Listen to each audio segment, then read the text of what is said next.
I'm just sat there kind of having a little dance on my own, saying apple bottom jeans with the boots with the fur.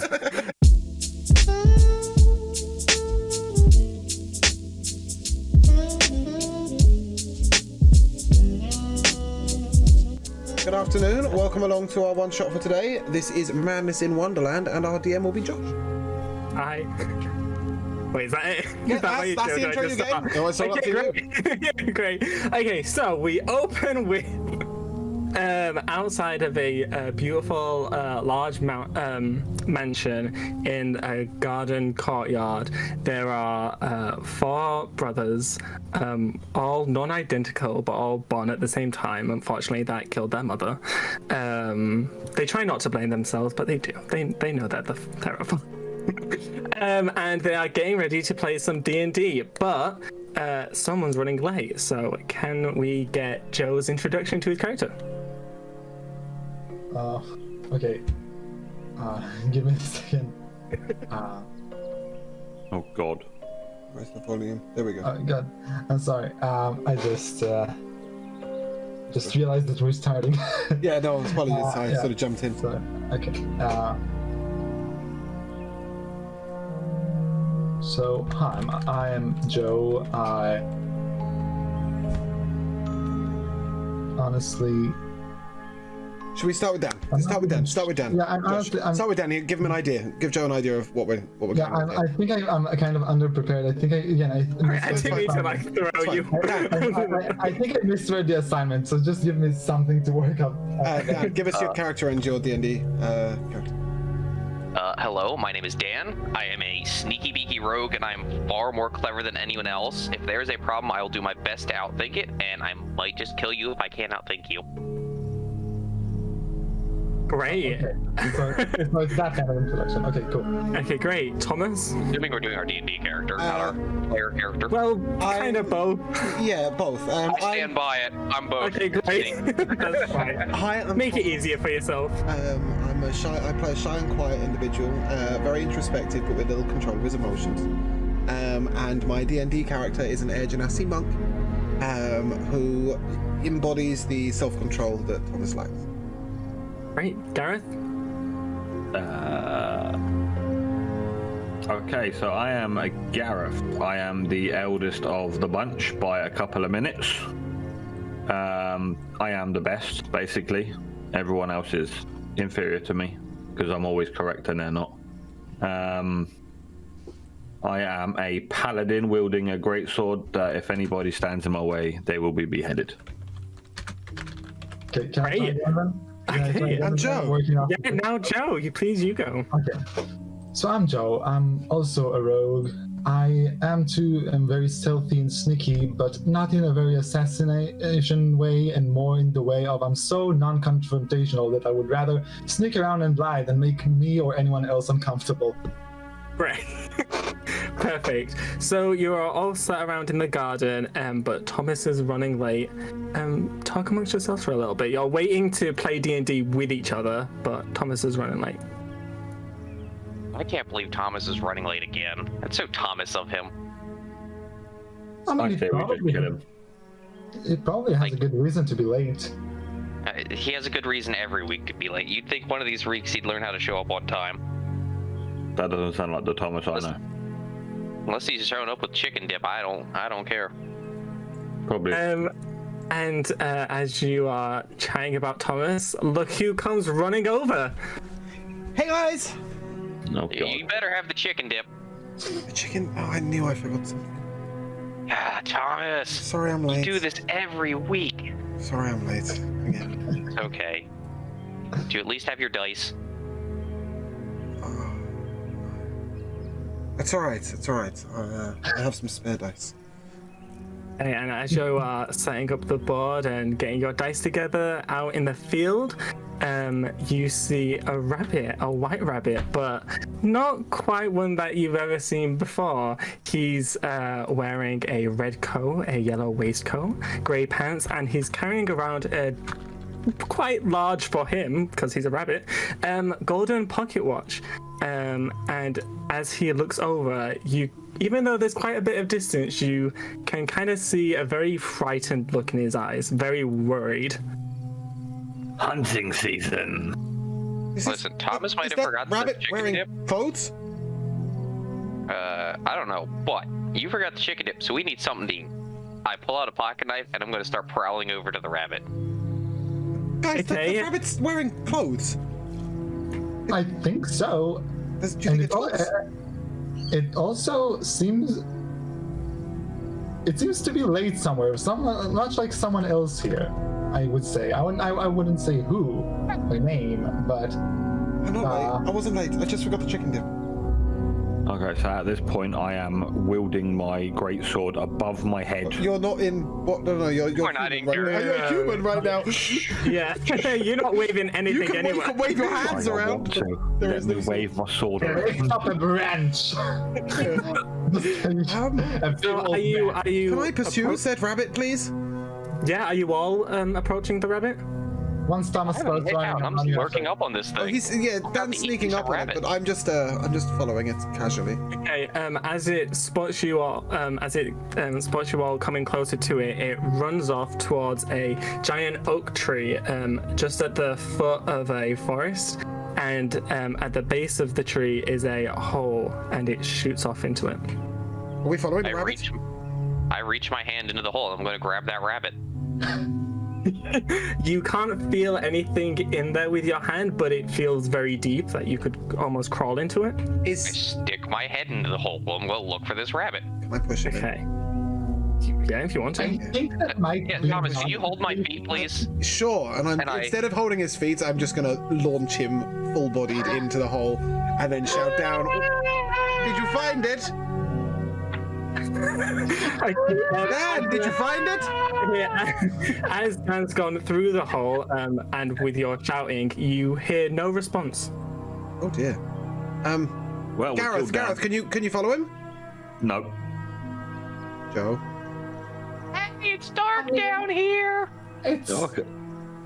I think, considering the fact that you pushed him in, Oh, fine. it should be yours. I'll just take a leap. I take a leap. If you insist. I take a leap. Just straight up leap. Okay, leap. How do you leap into a hole? Oh, head like- first. Woo! Okay, great. Yeah, Okay, like a skydive. you go through the you go through the hole too. Anyone else joining?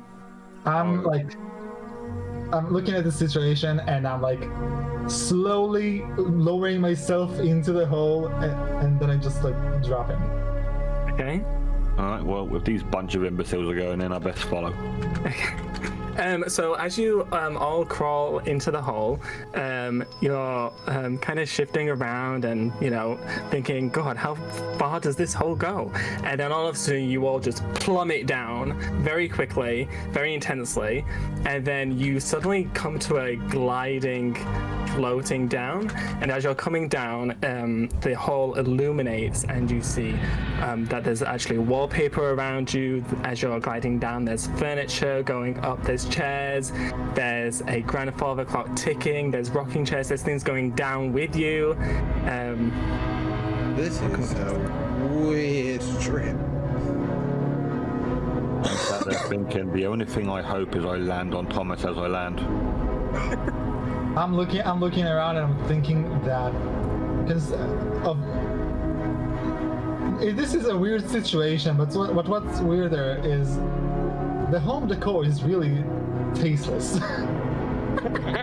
The wallpaper is drab. It's really drab. I'm dusting myself off and looking around the room. Where are we? Even bigger concern, where the hell's the rabbit? Yeah, that's a good question. Do we see the rabbit? Well, as you float down, you all very gently hit the bottom, and if you was to look up, the hole has gone. It's just the ceiling of a corridor that you're in. Are we stuck? What? Are we stuck? No, you're in a corridor. Oh. Okay. That goes forward. We're not able to go back home. Guys, we're stuck down here. How narrow is this corridor? It's quite winding, but as you've landed, you realize that you aren't wearing the same clothes you were before. In fact, you don't look anything like you did before. You've all turned into your favorite D&D characters. Oh, Crazy I've that I always look wanted to do exactly this. identical to the real me. I've always wanted to do this, and then I do a backflip. It works. That's awesome. Huh, this is an improvement. I'm now blue. I honestly thought that being a dwarf would feel a little more, just a little more exciting. You're tiny. I just feel That's a good heavy. point. You're I just feel short. heavy. Look at you, midget. How tall's the ceiling? It's about 9 foot. So you're alright. Yeah. You're alright. Yeah. Barely. Well, I'm looking up at. didn't I'm looking up tell you at. to I'm be looking alive. up at Gareth in fear at like the sheer size of the guy. As you look around, the wallpaper is the same as it was as you was coming down the hall. There is paintings around of very bizarre places, creatures. There's a clock that's melting on the wall, and right in front of you is the white rabbit, except that he is dead. And dead? Not killed by any weapon or magic, but killed to the point where you can barely recognize it's a rabbit. The only thing that you do see is his pocket watch that is still ticking away. I'd be taking that. That's fine. You have the pocket watch. Sorry, go on. I would like to like go look at it and poke it around and see if I can figure out what killed it. Like if it was like maybe a weapon or something, or if he just fell to his death. Make an investigation check. Do we use the virtual dice on? Yeah. You can do, yeah. Yeah. You can use virtual dice or real dice. It's up to you. But if Okay. you, it's very easy to do on the D&D Beyond page. Investigation.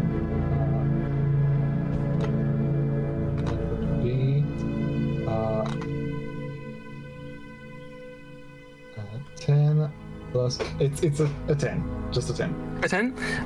Okay, so, yeah, you know what, I'll give it to you. Is to use James's favorite phrase. I think it's safe to say that you can tell it's been beaten to death by fist, by a boot, by someone just pummeling the shit out of this rabbit. They've left this rabbit inedible. Dan? I look down at my fist. I don't think it was me. I was here just a few seconds before you guys, but it was here seconds before I did. Did you land on it? I don't think so. I turn around and look at my butt. I look at the humongous Gareth. Did you land on it? If I land on it, it wouldn't even be here anymore. It would True, be attached true, to my butt, flat, like a And rug. do you think we can still eat it? Everything is edible. Yeah, but the yes, bone that's for fragments you, are probably all Gareth. through the I'm meat. talking like for humans, like for normal people, not you. You eat anything. This is why Mum never liked you. You even eat Dad's pasta. Hey, Dad's pasta isn't that bad. With enough butter. It has moments. Just because you're no, fussy doesn't mean we all are. From what I can see, this rabbit does not look edible. Like I said, the bone fragments are probably all through the meat, so you take like 2 bits and get bone paste all Do you through. think and there's other food here? I didn't bring the chicken dip. Can we go look for some more food? Yeah, but bone marrow is good for you. Marrow, yes. Bone, no. Let's just look for some more food.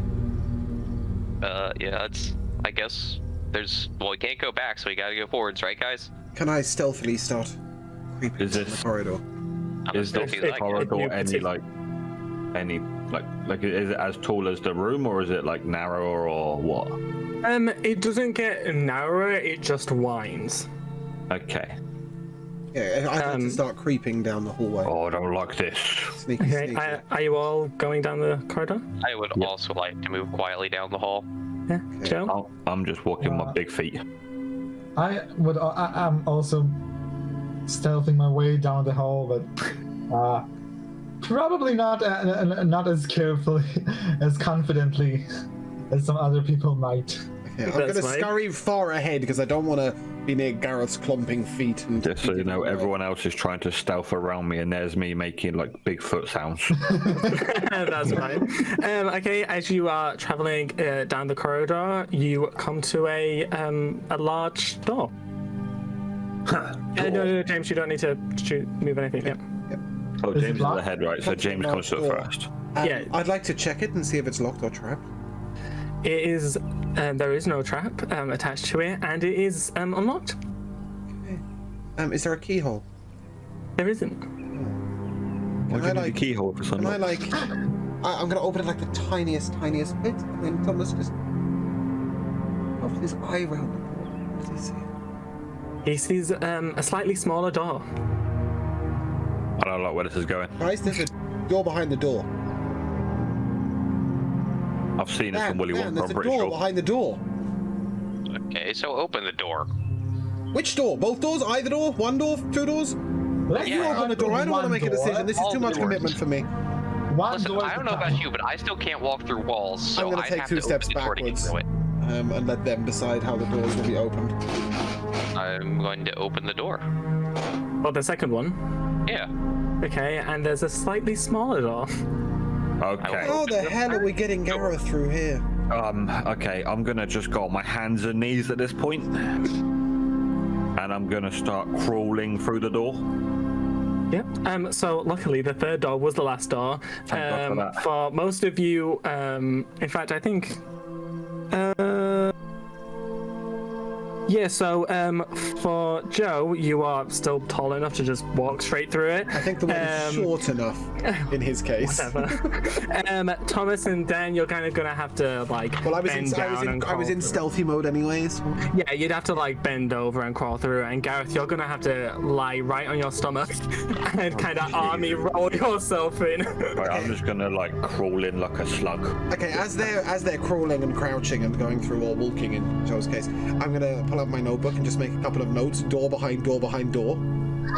This place is really strange. Yeah. This is where we don't like Thomas. I'm now holding my teddy bear in my left hand. Okay, that's fine. James, could you put on the first map, please? Along with the doorknob. Oh, Do not myself a good knob. I was not expecting to require 2 images at the same time. Yeah, sorry. You could just make it smaller. Yeah, well, resizing issues. We are desperately trying to grab the actual map.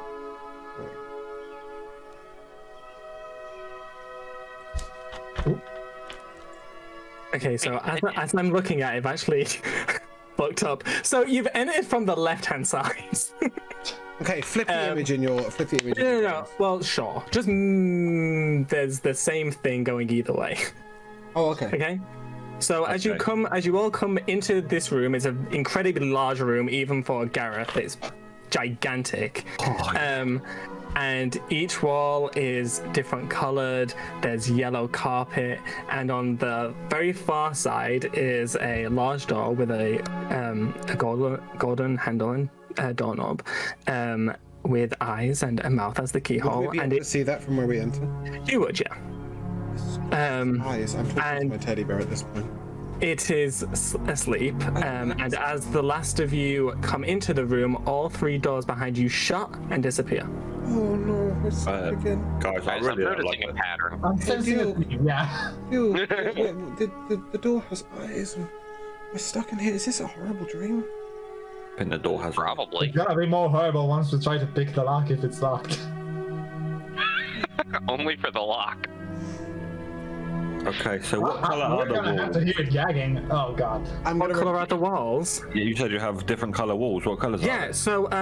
so you came in North, from the south, left east, west. side, so let's say you're facing that way, so the door's in front of you. Uh-huh. So on the north, south, left east. side, the wall is blue. In front of you, where the door is, the wall is red. On the right side, the door is purple, and the wall behind you is white. Of course, the door is on the danger wall. Red means danger. We all know that. Okay, I'm gonna hide in the corner by the purple wall. Okay. I'm just gonna walk to the wall on the left, the blue wall, and I'm just gonna feel around with my big fingertips if there's any like levers that will open a door anywhere or anything like that. There isn't. Wow, that's a shit show. I want to try and like get closer to the lock that seems to be sleeping, but like not wake it up. Okay. I think I might have woken up. You can get pretty close to it without waking it up. Hey Joe, why don't you stroke it and tell it a story? It always helps me when I'm asleep. We're trying to. Or wake up. We wanted to wake up? Not yet, I think. I mean, I wouldn't like to be woken up, even though some of you like to do that all the time. But at this moment, I think we should let it sleep. Do I notice anything noteworthy about the lock besides the fact that it's apparently alive and sleeping? Next to it is 3 hinges attaching it to the wall, and apart from that, nothing in particular. Guys, is nobody just extremely curious about this doorknob that has a face? Somewhat, but I'd like to look around the rest of the room a little bit more first. Okay, I'm just gonna stomp over to this door. Oh no, not the stomp. Typical Gareth. Okay. I'm gonna try and communicate with a doorknob. How? Oh my god. Hello, doorknob. Do you have a name? Well, that's what Dad used to call me. He doesn't wake up. He's still sleeping. There's a spit bubble. He's snoring. He doesn't wake up to the sound of your voice. Oh, I know Okay. what happens when people don't wake up. When Gareth wants them to wake up, this isn't good.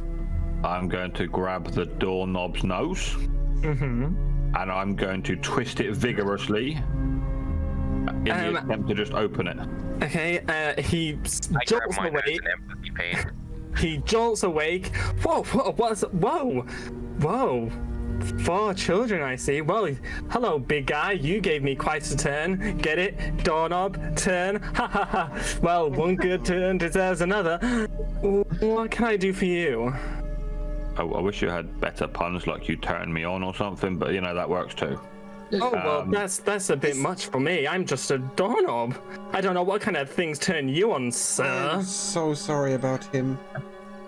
Hey, little dude. You think you could open? Shut up, Thomas. I'm speaking to the doorknob. You What's just at least behind be your door? polite. I'm sorry, what? I can't hear you all shouting about like this. What is behind your door? Well, you could find out if you'd like. Okay, let me in. Well, I would, but I'm locked. But that's okay, because you have the key, right? I'm looking around aimlessly. Does anybody have a key? That could be a key. I hold up my lockpicks. I'm like, I could give it a shot. Oh no, that's not my key. You don't have it? I mean, don't tell me you left it up there. And behind you, a giant glass table appears in the center of the room with a golden key on top of it. Oh yeah, must have left it up there. Can Gareth I'm reach? gonna walk up to this table and do one of these next to it. How much taller than me is this table, or? It is. I think Gareth could probably try and reach it if he's on his tiptoes, but it's Gareth, pretty can I stand on your giant. shoulders? Say, Gareth, you want to give someone a lift up there? All right, Dan, jump on. All right. 1, All right, 2, on 3. And I. here we go. I've got Dan on my shoulders. I'm balancing with him like I got his legs in my arms, in my hands even. Okay. How close are we to reaching the top of the table now? He could probably walk onto the table. Okay. We'll crawl onto the table. Okay, cool. Is it slippery? Not Is it particularly. sticky? Is it Not clean? particularly. Dan. It's just glass. It's a Dude, table, glass not an is ice ring. I don't know. No, it's how not heavy slippery. You clean glass, it's slippery. Because that's a glass table. I wouldn't want to be up on there. It might crack. You better be quick. Eh, whatever, I'm not that fat. Okay, now Dan is on top of the table. I am waiting underneath the table to try and catch him if it was to break. Okay. Want to just walk over to this key? Grab the key? Yeah. How big is the? Is this the key, friend? And I hold it up to the door. The keys, you'd probably have to hold it in 2 hands. Mate, there's no way this is fitting in the doorknob's mouth. This it? Not with that Yes, attitude. yes, that's it. Well, be a dear and bring it down, please. Of course, and I lumber over to the side of the table trying to bring this key with me. Just chuck it down, Ken. Just chuck it down. That's an aggressive word. I would like to hand it to Gareth. Okay, I'm gonna stand on my tiptoes, reach up, and I can reach the key, right? Yeah. Okay, I'm just gonna grab the key in one of my hands, Okay. and then I'm gonna hold my other hand out in a palm. Wait, Dan, how big are you? 5'8", 125. Okay, I'm not just gonna like handle you. Okay, we should have sent a dwarf up there. Okay, I'm gonna have to bring the key down, put it on the floor, and then turn around and tell Dan, I need you to jump. I'll catch See, you.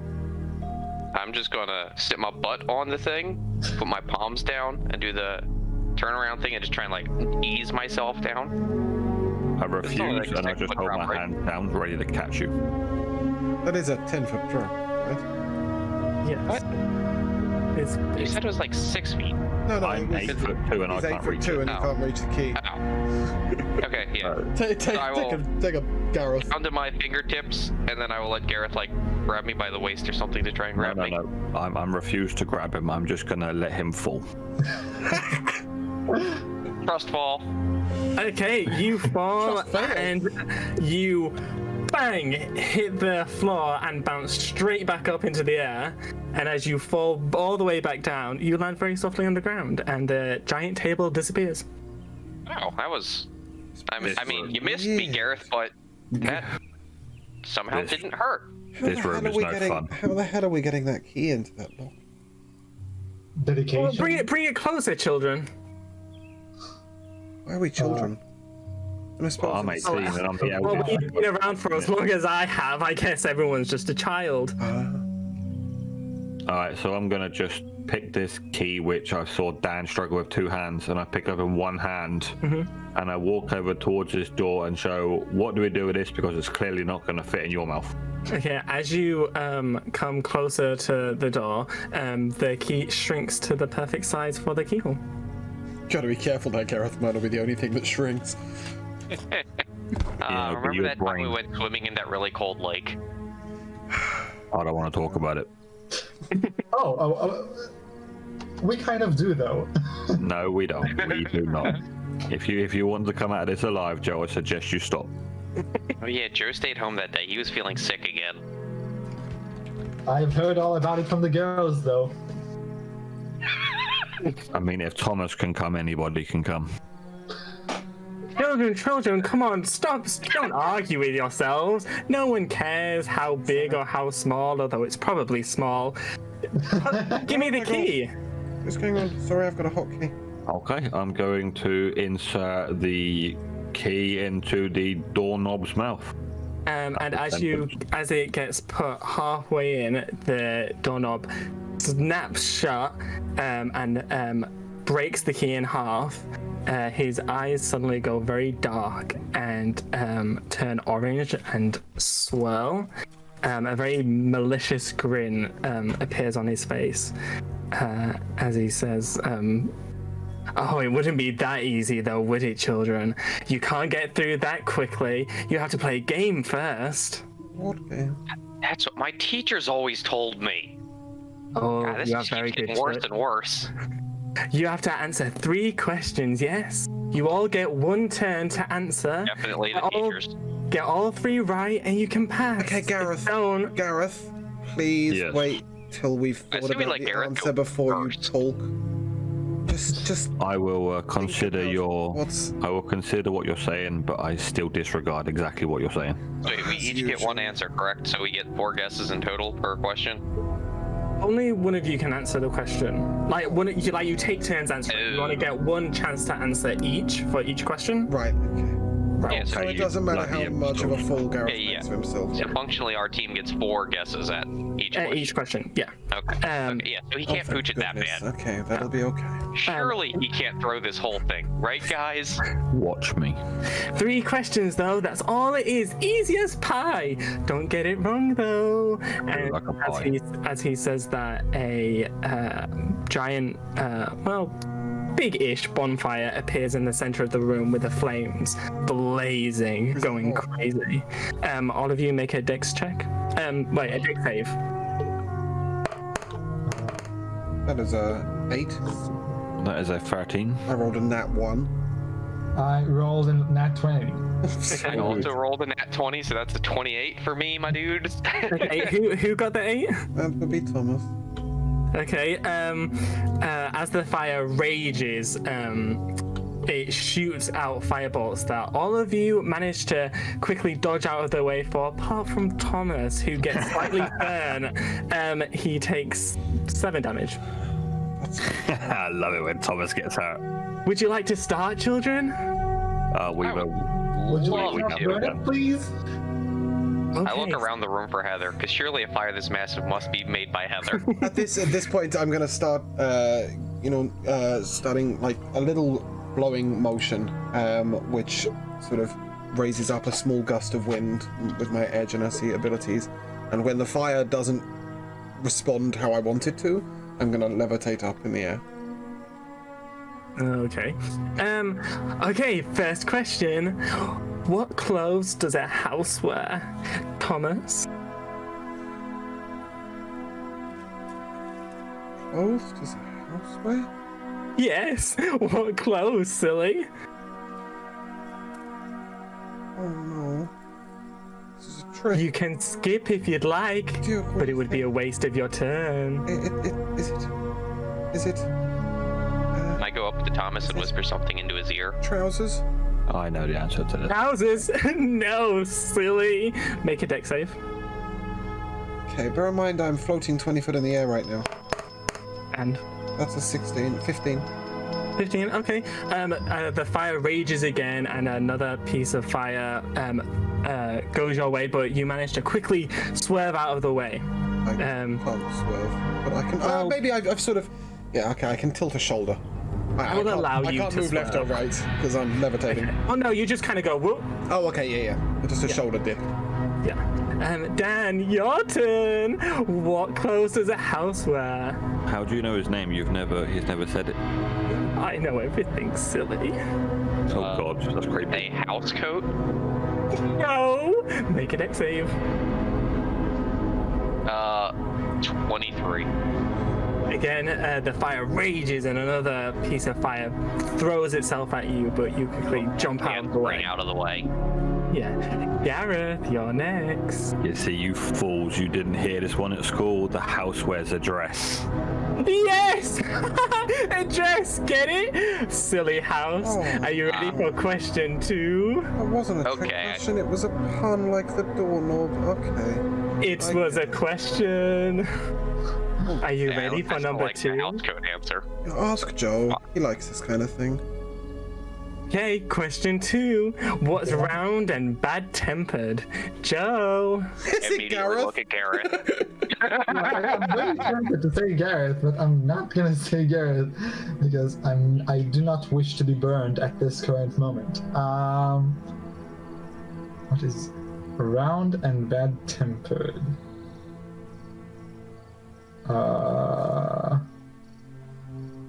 Oh dear. Is that an angry mole? I have an idea. Your ideas never work. They always suck. Did the last one work? Like when you made me crawl in that cupboard. I wish you stayed in there. Gareth, if you don't want to stop this bullying at once, I will report the lake incident to the rest of the girls in the book club. Try me. I shoot Joe a dirty look. I'm like, Gareth can't read anyway. That's not true. I can read your emotions and you crying makes me happy. I'm gonna whimper back in. Come on, children. We don't have all day, you know. Round and bad-tempered? Yes. Bad-tempered.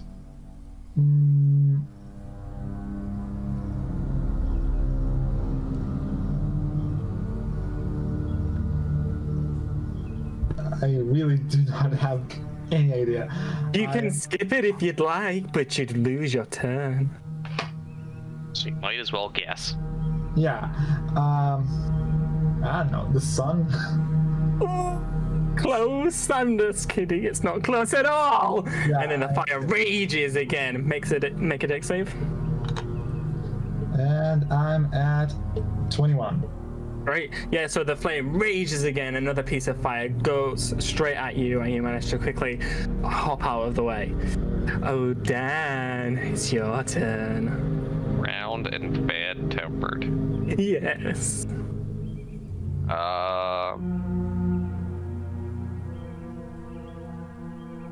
Don't worry, I'm not talking about your father. He's just bad-tempered.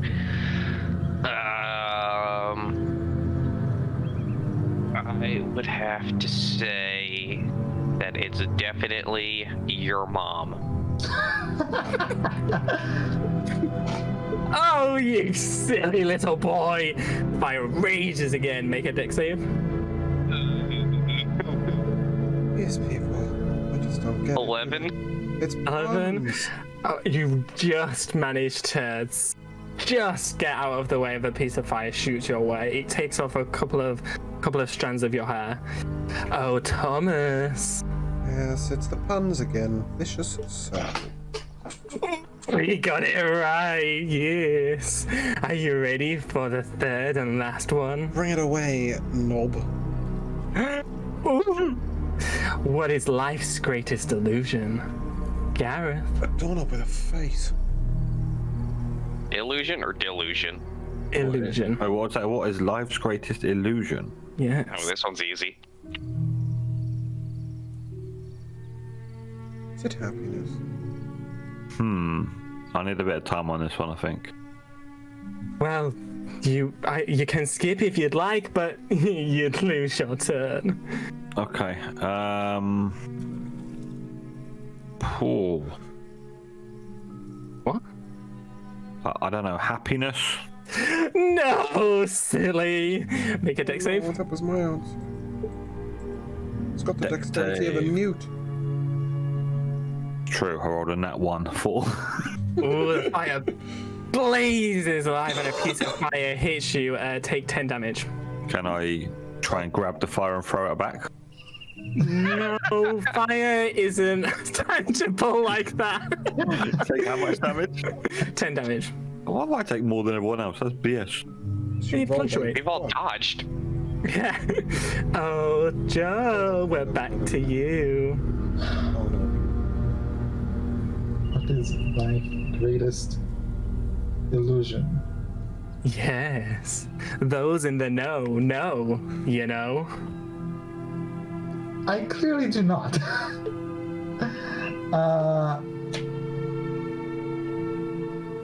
Oh god. I'm just gonna spitball here. Control? Oh, no, it's not. Sorry, Joe. The fire blazes again. Make a dex save. Yeah. And I'm at 21 again.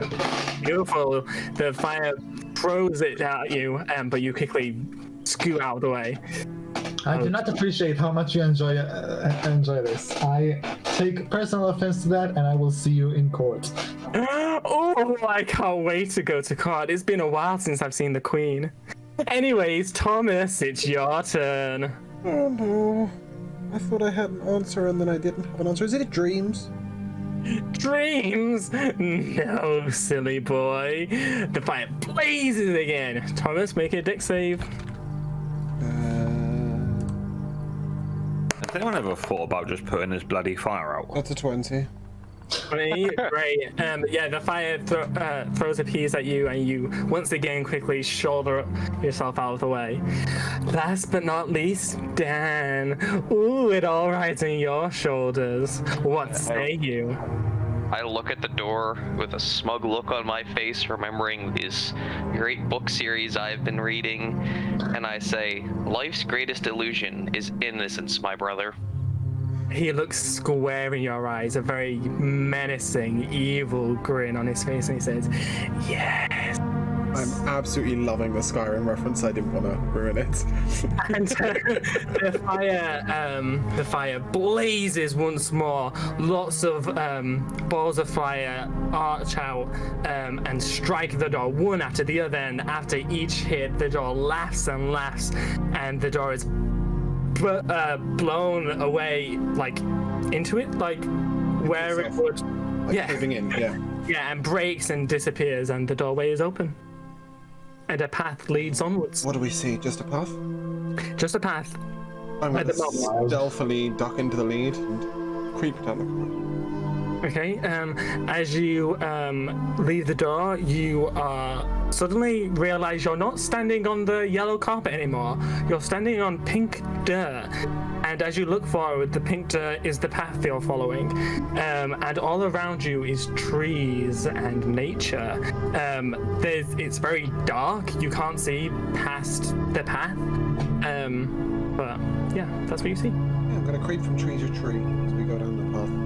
Okay. Stay as far away from Gareth. You're just by yourself. Are they like regular trees, or at this point are they like some kind of tree that we've? Well, they're never different. So if you want to talk to the tree, talk to the tree. Nobody will laugh at you, I promise. I will. Oh, Gareth's not a person. So Well, he will. yeah, but Gareth's, Gareth's Gareth. He'll laugh at anything. The trees and the fauna around look relatively normal, but a lot of the normal color palettes that you would think for nature are reversed and switched. There's pink leaves, there's blue dirt. It's all a bit confusing. This is all too colourful for my liking. Okay, are you all going through the door and going down the path? I'm just going to walk down the middle of these trees. I'm not doing no tree hugging shit. Okay. I'm gonna walk backwards through the door. Okay. So I'm going to keep my eye on the previous room. I'm.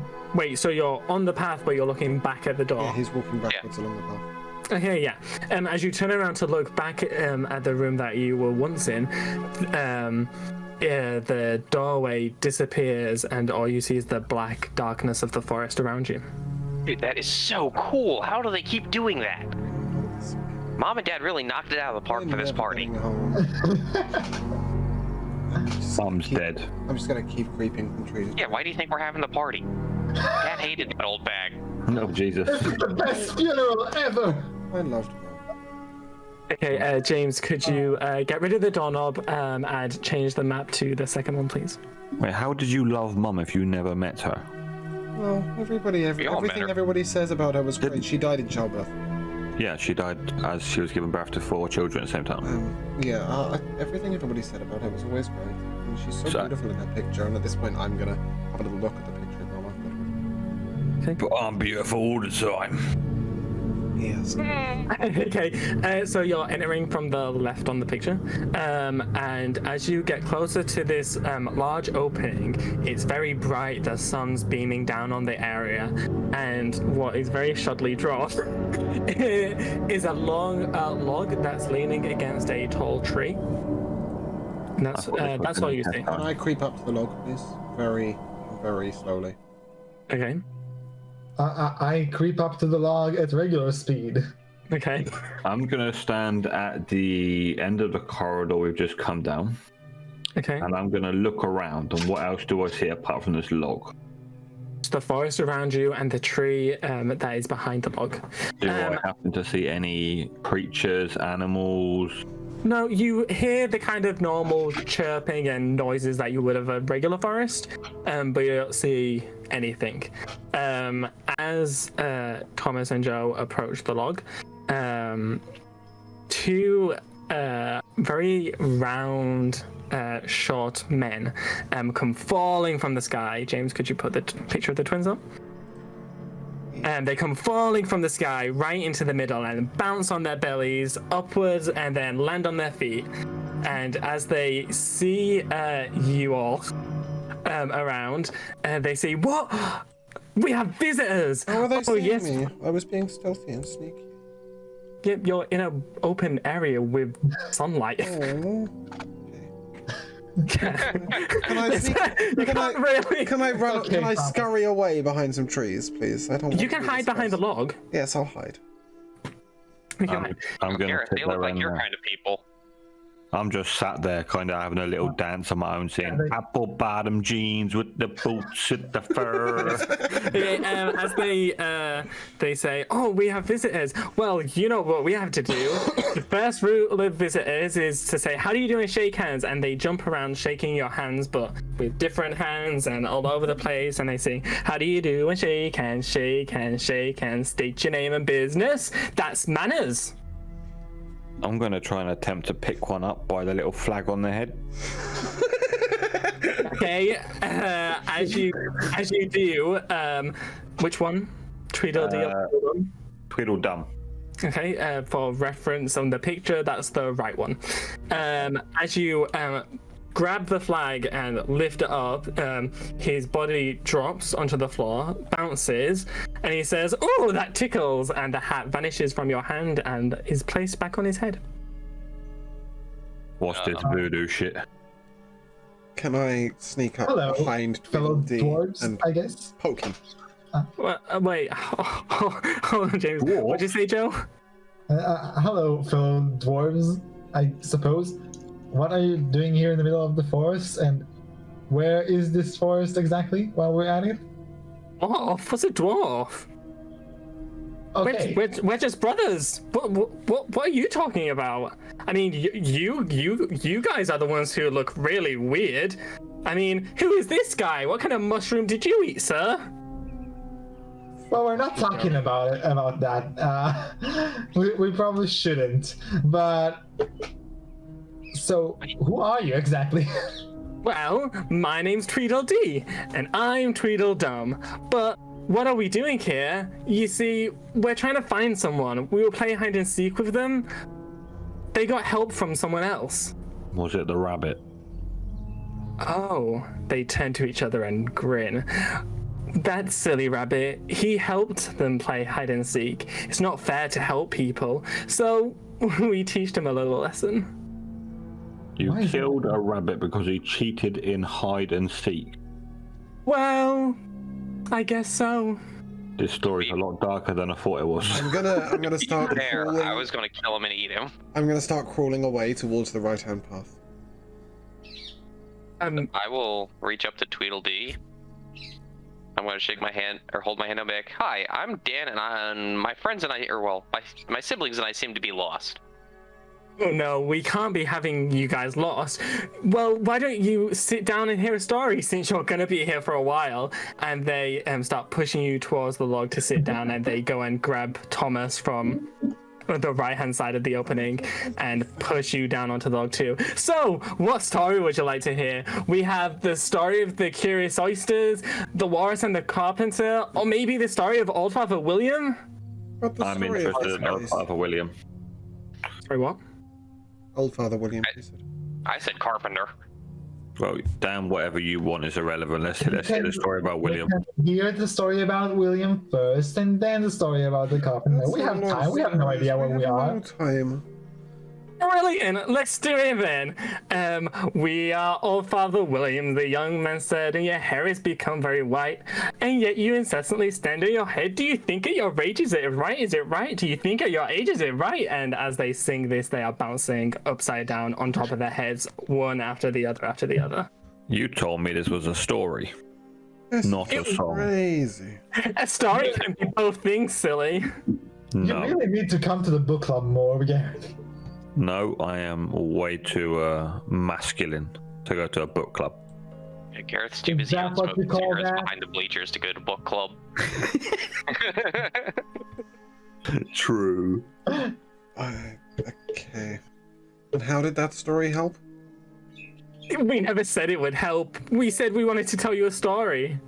Well, I found it very entertaining. Oh, Now- thank you. You Carpenter. would. Who exactly are you looking for in this game of hide and seek? Oh, she's a mischievous little girl. She's called Alice, and she got away from us, but we won't be making that mistake again if we find her. So you were looking to Do to kill her what Alex? you did to the rabbits? Well, I guess we'll have to find out, won't we? And they have this very large grin. This sounds creepy. This is sinister as shit. Yeah, Okay. these guys don't Sounds like sound they're too having a nice. lot of Sounds fun. like the rabbit. Can I attempt to like somehow stand on one of them? How tall are they? They're about 5'5". As you go to stand up, they quite aggressively shove you back down on the log and say, "No, you can't leave. We can't have you leaving like Alice. We want friends here all the time." I'd like to attack Tweedledum. Roll initiative. All of us, or just Thomas? All of you. The fight has Oh, begun. good shit, Thomas. Tweedledee and Tweedledum start stepping a few steps back. Tweedledee pulls out a mace out of thin air, and Tweedledum pulls out a flail. Okay, my initiative roll was Tweedledee and Tweedledum are going to disappear for a bit, okay? Yeah, sure, that's fine. I rolled over, Josh. initiative at 7, Josh. Okay, wait, sorry, you said 7, Ben? Yep, me and Joe got 7. Okay, cool. Everyone else? 14. 16. 16. James? You did- 14. 14. You did get 7, right, Joe? Yeah. Okay. Okay, cool. And then... And... Okay, for reference, Gareth, you'll be 1. Dan, you'll be 2. I will be 3, First and Joe will the be 4. best. First the best, second the worst. That's how it works.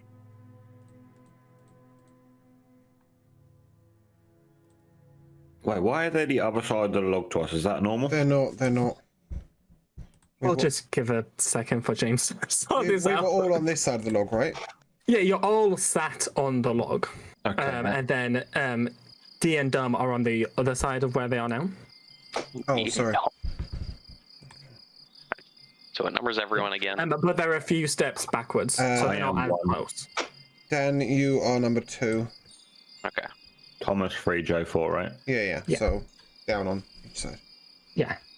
So Dan, go first. I would like to. Fuck. I don't want to go first. I would like to. Is there trees in the area I could kind of get behind for cover? The Or only one would be the tree behind the log. Get behind the log. Yeah. I would like to go to the tree behind the log and use my bonus action to attempt to hide behind it. In which direction is this tree? In the middle, behind 1 and 3. Like, no, other side. Like, yeah, there. Okay. I would like to attempt to hide from them to get out of sight for just a second. Okay. So do you like a stealth roll for that or no? No, that's all right. I trust Okay. you're capable enough to hide behind a big tree. Yeah, me too. I will then poke out from behind the tree and I will make a longbow attack at them. Okay. Give me a hit. That is a 20 to hit. And For which one? E2. Okay, so E1's gonna be Tweedledee and E2's gonna be Tweedledum. I'm shooting at Tweedledum. Okay. Yeah, that'll hit. It's going to be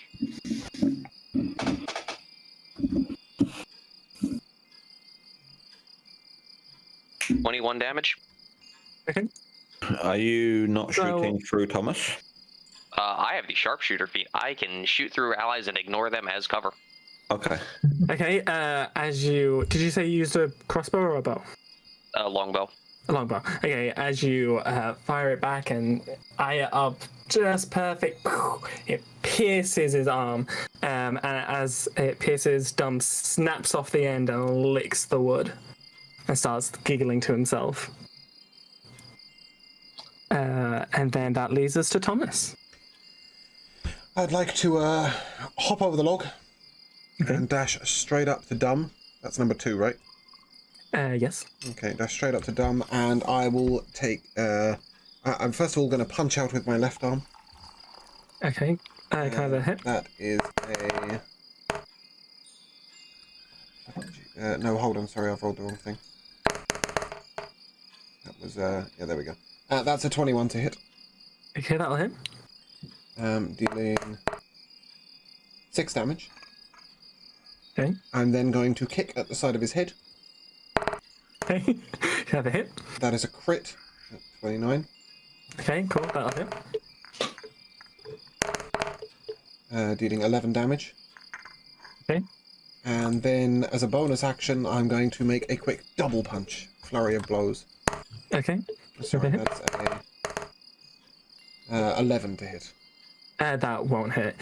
So as you connect the first punch, blood like splats out of his nose as you turn around for the kick. And did you kick him in his face as well? Yeah, I didn't turn. Yeah? I didn't turn. I just raised my leg, Oh, you- kicked him straight in the head.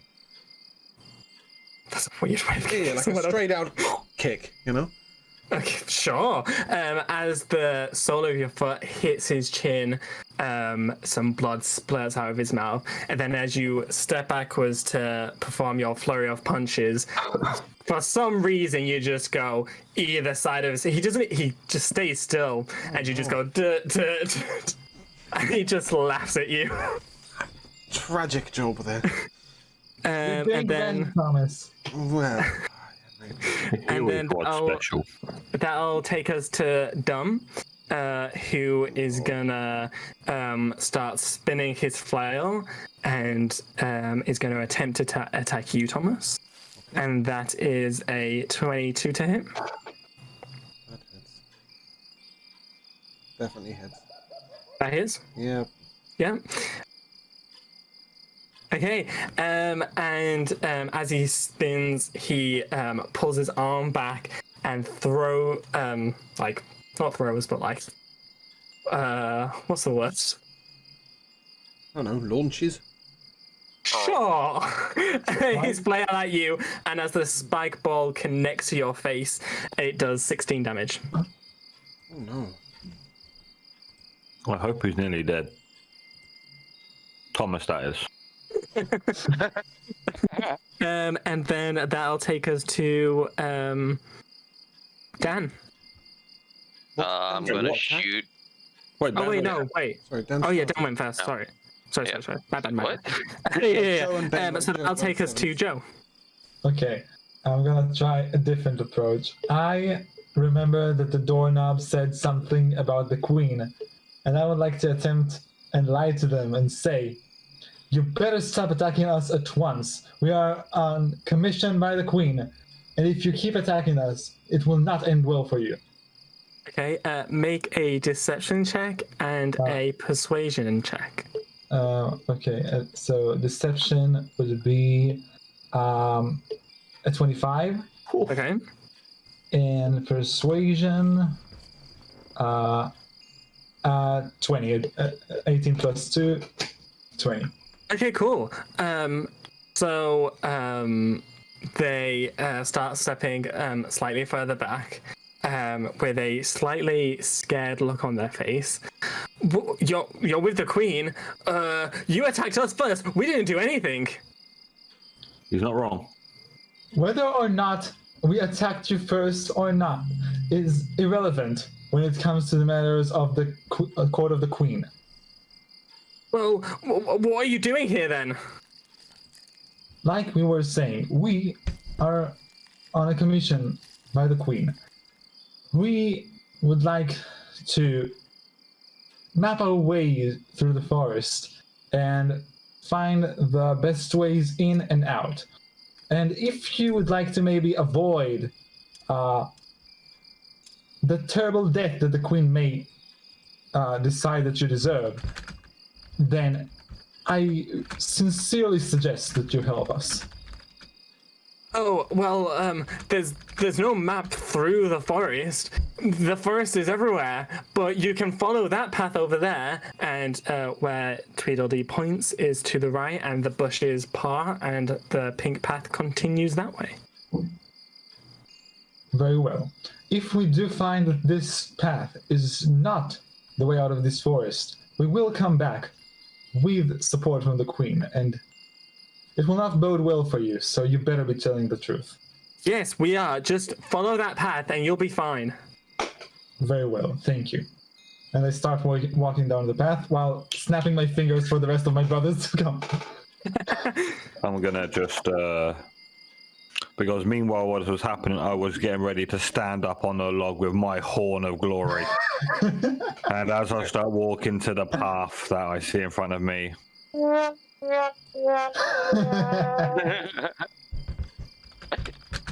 I just continue walking to the path in sheer disappointment. Sheer disappointment. Okay. And Dan, Thomas, what are you doing? I'm going to enter stealth and creep along to the path and follow my friends. I will Okay. also sneak along with Dan. Okay, as you all begin on the continued path, behind you the bushes start to close back up, and as they do, you hear the twins whispering to each other, "Good job, brother. They'll never get out now, will they?" No, they won't. Oh dear. So that was fun. Quick thinking, Tom. Joe. Joe. Well, I'm Thomas. Hello. You're Tom. Talking to myself. Why are you talking to yourself, weirdo? Could you take the counters, James, and put up the third map?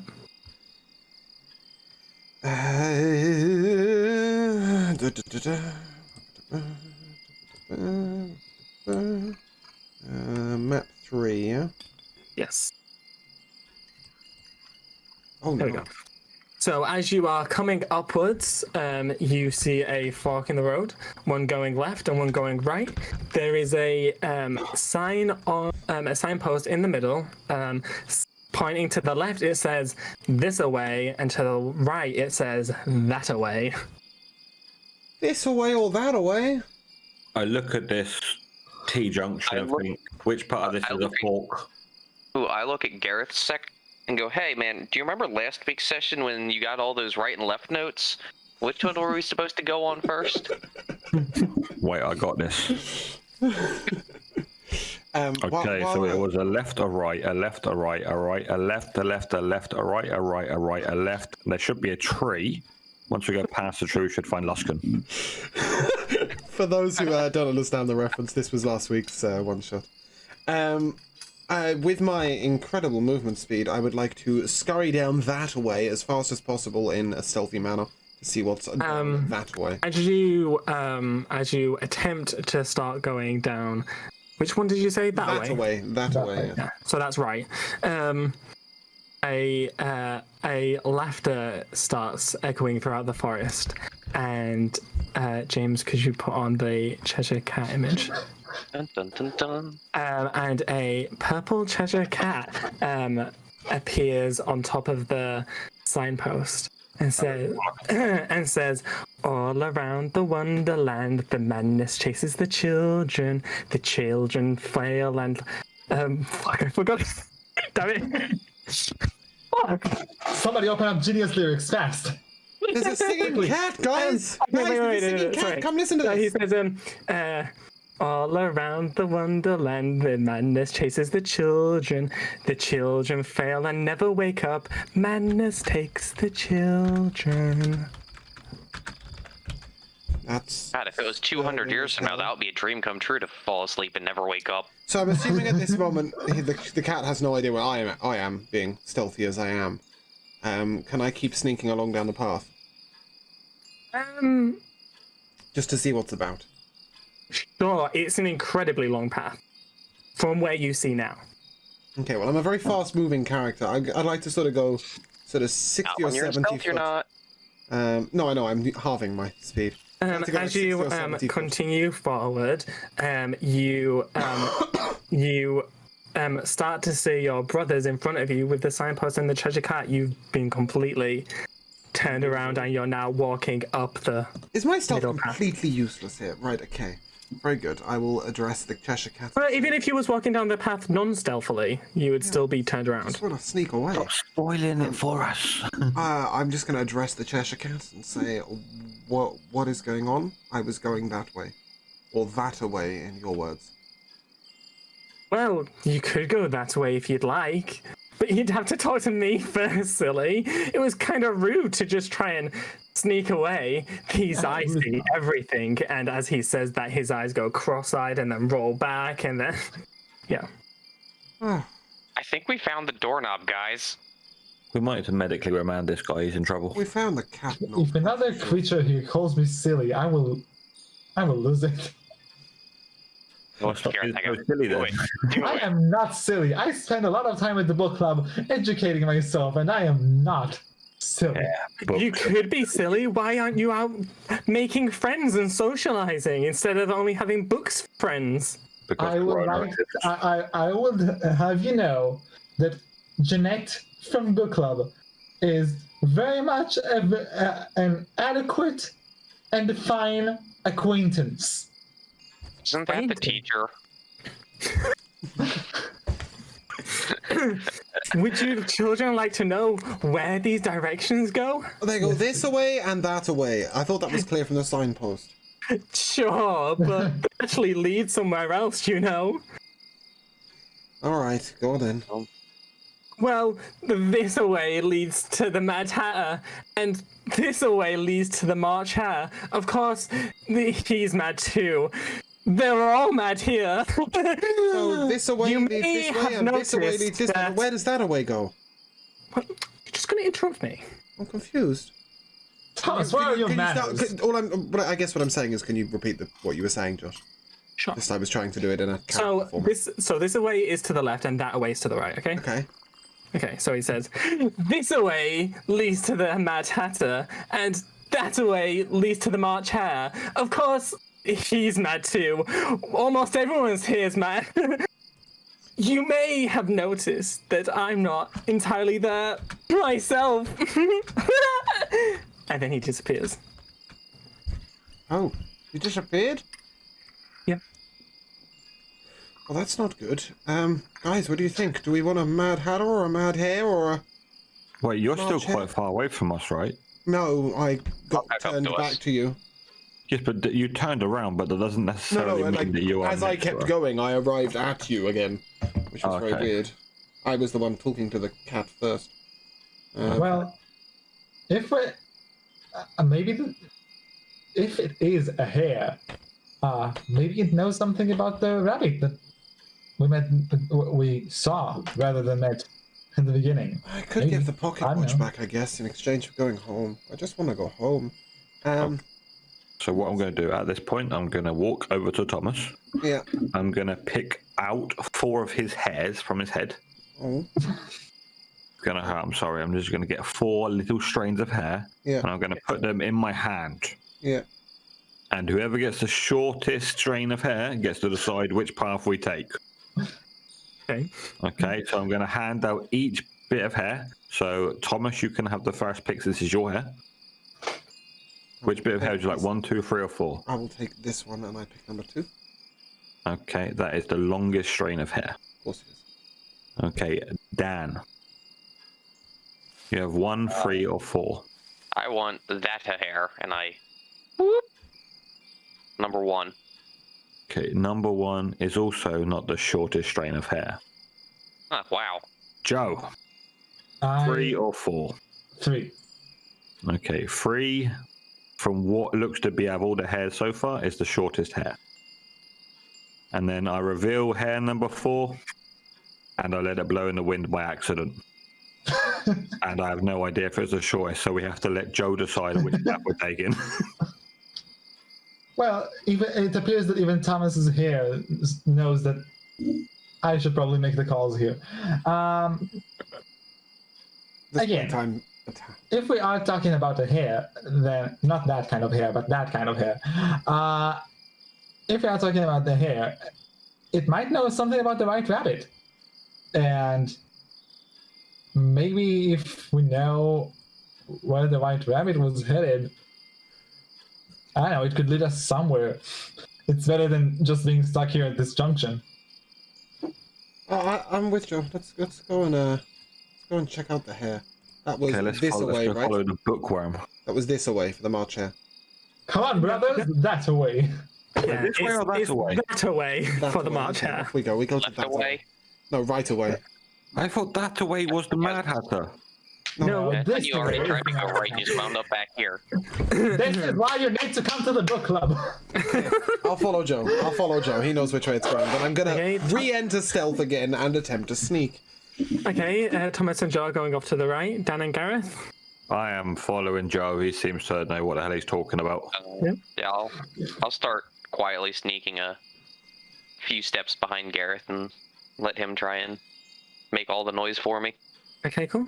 James, could you take away the cat and take part in the next one? Okay, so you follow the path through the forest and you come to a very beautiful, bright flower garden, a flower bed. There's lots of different types of flowers. There's a red rose, there's a white rose, there's rocking horseflies, there's bread and butterflies all flitting around and flying around. James, could you put on the picture of the two flowers? Both flowers. Yes. Okay, I was not prepared. Somewhere. For flowers. I just want to point out, if Joe is wrong on this one, we're sending him back to the book club and never bringing him with us again.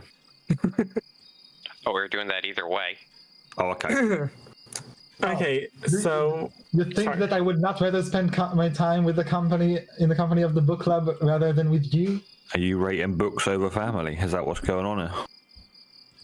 I mean, I would if the All right, book Joe. club would have wanted me to, but We'll see if you survive this encounter. okay, so as you approach the bushes part and the path continues right straight through the middle of the flower bed, on the right hand side you see the small children flowers. That's the top picture. And on the left you see this purple flower that's very upright and very proud looking. And in front of you, the Cheshire Cat appears again and says, "Hello, children. Would you like some advice?" You mentioned some bread and butter butterflies. Yeah. Can I attempt to catch one and eat it? Sure, make a Really dex check. hungry. That is... And I thought Dan was the barbarian one here. Oh, I'm a rogue. That is a 21. Barbarian actually Sure. won. So as you see it flittering past your face, you very quickly snatch it, and as you bite into it, it's very soft. The butter is full fat, so it tastes great. Restore 10 HP. Whoa. An excellent maneuver. Okay, I'm gonna attempt to do this with my big. I'm now gonna attempt to do this with my big clumsy hands, and because of the whole situation, I'm gonna give myself a disadvantage. Okay, sure. So I'm gonna subtract 2 from whatever I get. What do you want me to roll? Just roll twice, dex check, and then pick the lower number. A dex check. Yeah. So the ones across the top. Okay, that's a nat 20, Okay. and that's a 14, 16. 16. Sure. So as another bread and butterfly flitters across, like your giant face, you snatch it with your finger and thumb and throw it in. You recover 3 HP. You're a giant. Of course, it doesn't restore as much to you. Gotta be friendly with the butterflies before you eat them. You just killed it. Gareth. But it tasted good. Okay, well, anyways, the Cheshire Cat is still there, guys. Would you like some advice, children? The flowers don't take too kindly to strangers. Your advice was so wonderful last time, Mr. Wondrous Cat. But I would again like your advice, yes. And I will smile at him with a grin matching his. Oh, I like it. Well, you see, the flowers don't really like flowers. So I guess you'll have to use your wits about you. And as he disappears, underneath him was lots of loose petals and stems. I would like to levitate above the flowers, please. You'd like to what? Levitate above the flowers and watch my companions maneuver through them. I'm going to go over to the flowers, and I will take some petals and loose stems, and I will reach into my bag and pull out my disguise kit. And I will attempt to use my disguise kit and these provided petals, and I would like to make myself look like a happy little sunflower. Okay, cool. That's fine. You do. Just so you know, the path that goes straight through the flower bed is very narrow, so you can only go one by one. Okay. Gareth, would you mind grabbing the other end of this rope? And I've unwound a bit of rope from around my waist, which was holding my robe together. It's 50 foot of rope, so there's plenty of rope to spare. And I've passed him one end of the rope while I'm levitating above. I look at Gareth and smile. I'm gonna pull on the rope with all of my mates. I will drift past him along the path. But right now I am at Gareth's whim for movement, and I'm levitating above the flowers. Oh, is that okay? Okay. This was brave. I'll give you that. Is one of you gonna try and go down the path? I am gonna walk down the path whilst dragging Thomas with me on his Aladdin-looking carpet. Like a kite. No, I'm on a magical floating disc. Okay. As you are walking down the path, you are Anyone else want to look like a flower? No, I don't want to look like a flower. That's for the You are happy types. Thank you stop in the middle, and the purple flower turns to you and says, "Oh, good grief! What are you? You don't belong here. What are you?" And I'm gonna look at the flower. I'm gonna think, if you don't shut up, I'm getting the weed killer. Okay. As you say that, she starts to hiss, and so do the children flowers, and thorns and vines start sprouting out. Make a dex save. Okay. Dex save 18. 18. Okay, so the vines grab around your feet, and you don't fall over, but it's safe to say that you cannot move. So I'm like fairly unstable. At this point, I would like to cast Minor Illusion to make Joe appear like a flower too, and then allow the flowers to address the flowers. You can only go one in at a time. The only reason you're allowed in there. Okay, who's in the lead? As well. Who's behind Gareth? You. No, I'm floating. Who's behind I'd Gareth? probably be Well, Lance, because I spent all that time decorating myself. Okay. Dan and Joe are still outside of the flower bed. You have to go one by one. Okay, so I'm going to only... call down to the flowers and say, "We have a friend for you," and then I'm going to call Joe through, and I'm going to use Minor Illusion to make him look like a flower. Okay. God, now he's a flower that he's always wanted to be. Name one flower, Gareth. A dandelion. I was going to make you a Fair tulip, enough. but dandelion is good. You look like a dandelion. Okay.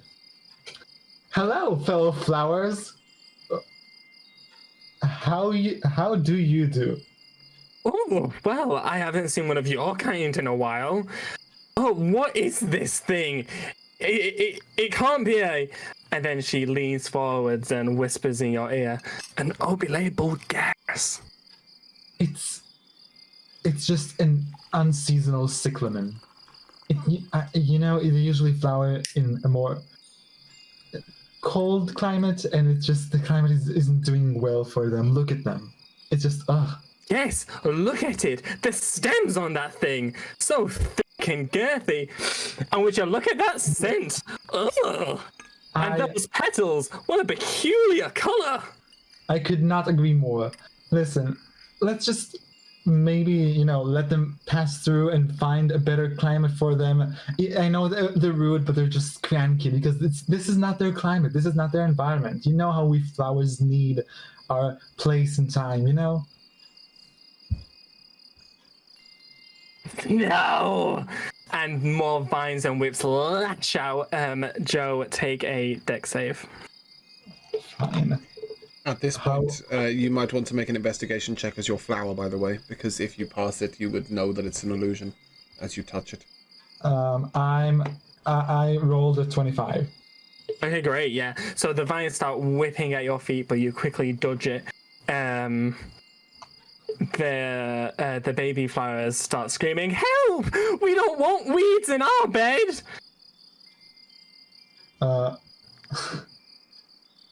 See now, children, what happened here? Is this flower lady that definitely looks like a flower? She lacks the botanical knowledge to understand that we are just willing to go right through and never bother you again. Now, would you maybe like to convince her, maybe by crying really loudly and obnoxiously, that we should be let go and allowed through? All the flower children look at each other and then look back at you and say, "We need to tell you something. Come here." Okay, I'm coming closer and like leaning in. "You're not escaping us," and more vine and whips lash out against you. Make a dex save. Meanwhile, this is happening. I'm just sat there going. Bzzz. I got 20, 14 plus 6. Great. So yeah, you still nimbly jump over the vines, but these flowers are very pissed off at Gareth and Joe. They don't really see Thomas. I'm gonna hand the mic to Dan right now because my next option is starting to kill them, and I do not want to do that just yet. So, after about 5 or 10 minutes of them arguing with these flowers, I am now a beautiful sunflower, and I would like to walk up and approach these flowers. Sister, what are you doing here? Do you know these weeds? Yes, Yeah, no. sister. These weeds, they came up to me, they're asking for help, they're trying to find their way through the forest. I was just trying to get them through here. Not much fuss, because I figured the sooner they're through here, the sooner they're out of our hair, we can go back to embracing the sun and living our lives, girl. And leave, all of you. Oh, dude, time to make like a banana and split. Come on, weeds! And I usher these weeds along with me and proceed through. Okay, as Gareth and dragging along Thomas leave the flower bed, and so does Joe. They say, "Wait, where are you going, sister?" And leaves and vines and roots start lashing out. Them through here. I gotta get them to their destination. Dan, take a dex save. It's a 19. Okay, great. So as they're coming towards you, very quickly step backwards, and as you're out of the flower bed, the vines start recalling back. Girl, don't you worry. I'll be back soon. Okay. Would you like to all continue forward? Yeah. As the vines start retreating, I just think I continue as I walk down the path. Okay, I'm going to dismiss my levitation at this point and reel in my rope and... I haven't let go yet. I'm still going to pull it. Okay, that's fine. You can pull away, but I've got plenty of rope to spare. Are you still levitating? No, I've dismissed it. Okay, cool. Okay, you continue forward. James, would you like to see the next map? I meanwhile turn to Thomas and I say, "I can't believe that you turned me into a dandelion. Well, I'm clearly more of an hydrangea." Blame Gareth. You asked me to name a flower. I did not ask you to name a flower. I did not ask Thomas to turn me into said flower. Why? Well, I don't know. It seemed to make sense. I'd just like to point out I'm not taking off my dandelion disguise. I don't look like a dandelion. Sunflower. We're a sunflower then. Or yeah, sunflower, sorry. Okay. Just picturing down the road as what do we see? sunflower. What do we see? So as you are following the path along, you start to hear singing in the back, in the forward. You can't quite make out the words, but it seems very cheerful and happy singing. And you can also hear chimes and whistling and horns, and it's very musical. And then as you get closer and closer, the bushes part open, and you see a big opening with a very long dining table in the middle of the opening. There are plates and cups and cakes and condiments and teapots, all whistling and jumping and dancing around. At the very end of the table is the Mad Hatter, and to his right is the March Hare. James, if you'd like to put those pictures up. Mad Hatter and the March Hare, yes? Yes.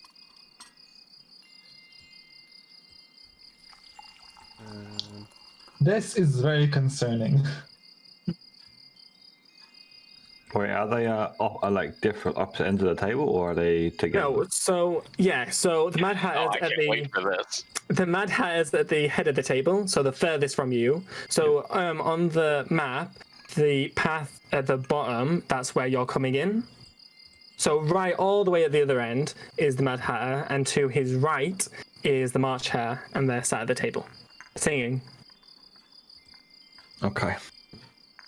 This is I will be concerning. sneaking, please. No, I do not want to trouble any of these people. I will sneak to the corner and listen. Okay, I'm gonna turn around, and I'm gonna see a dandelion or a sunflower following me, Mm-hmm. and I'm gonna pick at it and try and eat one of the petals because I'm hungry. Okay. Smack his hand away. Bad sunflower. Gareth, you saw me put this on. Shut up. You're not that stupid. Oh yeah, you're right. I'm not. I don't care how many think times it you is, though. skipped book club. You're Do not that dumb. underestimate Gareth's stupidity. Gareth's stupidity knows no bounds. Yeah, but Gareth ain't quite as bad as our cousin Wolfgang. Yeah, so I'm just. I thought we're not talking about Wolfgang anymore. And I'm not going to make since some the notes. incident. Strange rabbit, man with big hat, dinner table. As down. you've all entered the area, they look down towards you all, apart from Thomas, who's hiding in what corner? Top right. Okay, right. Okay. Let's Where just did we say come in that from, while sorry? this is Where did we happening, come in you from? are making your way up to the top right. Oh, sorry, did we come in the bottom? Yeah. Oh, bottom right then. Sorry. Bottom. Okay, cool. Yeah, apart from Thomas, who's hiding, they spot you and start skipping over to you, and they say, I guess, would you like a spot of tea? Yes. It's only tea. I thought we were having a would whiskey. love some tea. Cool. Oh, perfect! And they take your hands and take you down to the middle of the table, and they say, sit down, you must have a spot of tea. And then the March Hare says, yes, a very good spot of tea indeed. I am extremely comforted by the fact that these are the first characters we met since coming into this place that do not sound extremely horny all the time. It's not my fault that Wonderland makes everyone horny. So they start, there is as you look at the table, there are plates and cups and cakes and There's cake? creams and jams, yes, and, mustards and ketchups, all kinds of condiments, and there is quite a large ornate teapot in the middle, and there are many other teapots about. The Mad Hatter and March Hare both pick up small teapots and start pouring you guys cups of teas. Can I attempt to steal a cake without being seen? No, you're in the corner, so no. I can't sneak up and try and steal a slice of cake? You Could you could, walk in the middle of everyone? sure. So everyone's relatively in the middle, where the giant teapot is. As you start, make a stealth check.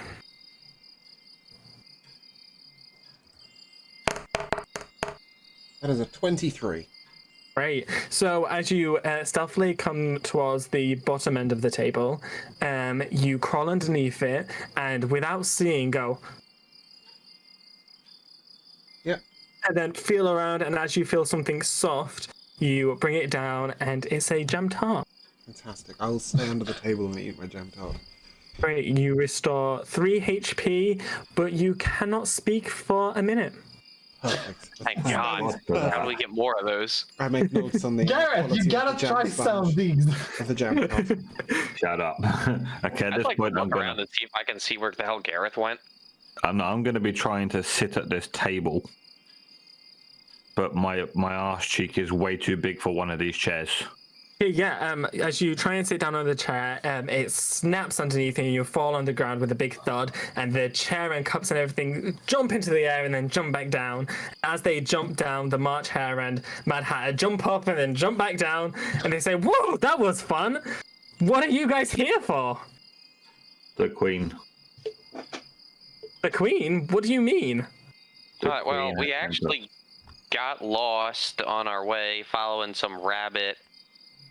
And that we were trying rabbit. to find our way home, but now we've been looking for the Queen because we heard she might be able to help us get home, and I just don't really know where we're going anymore.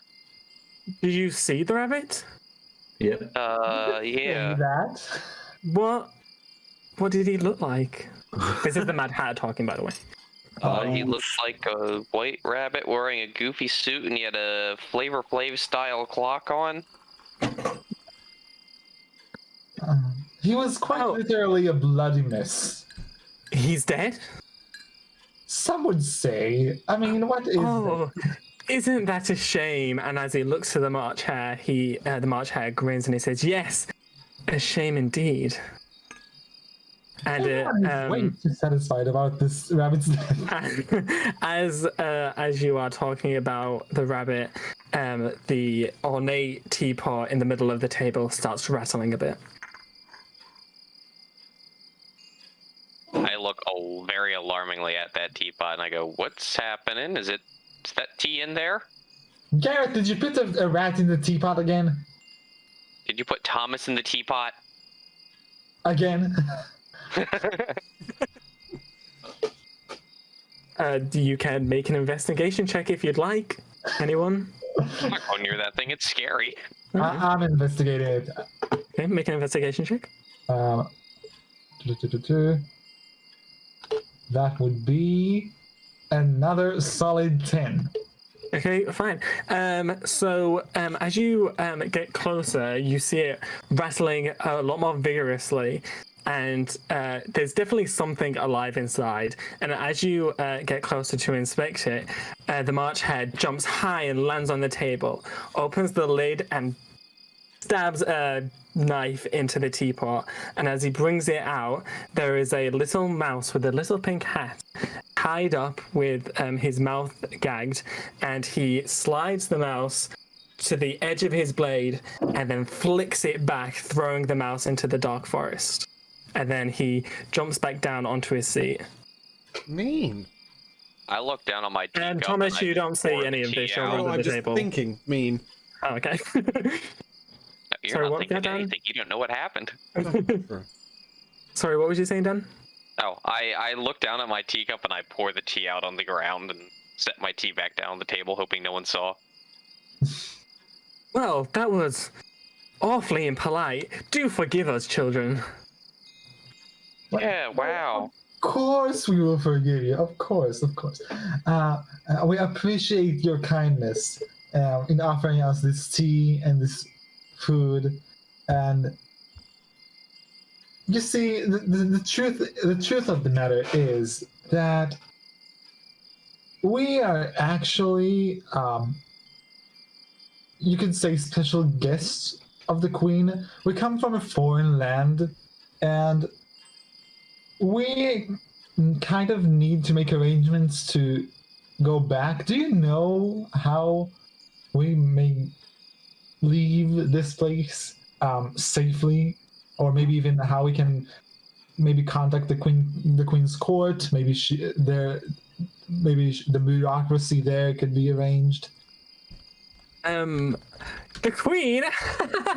And as the March Hare says this, he has a teapot here and he's pouring hot tea through one ear to the other into the cup.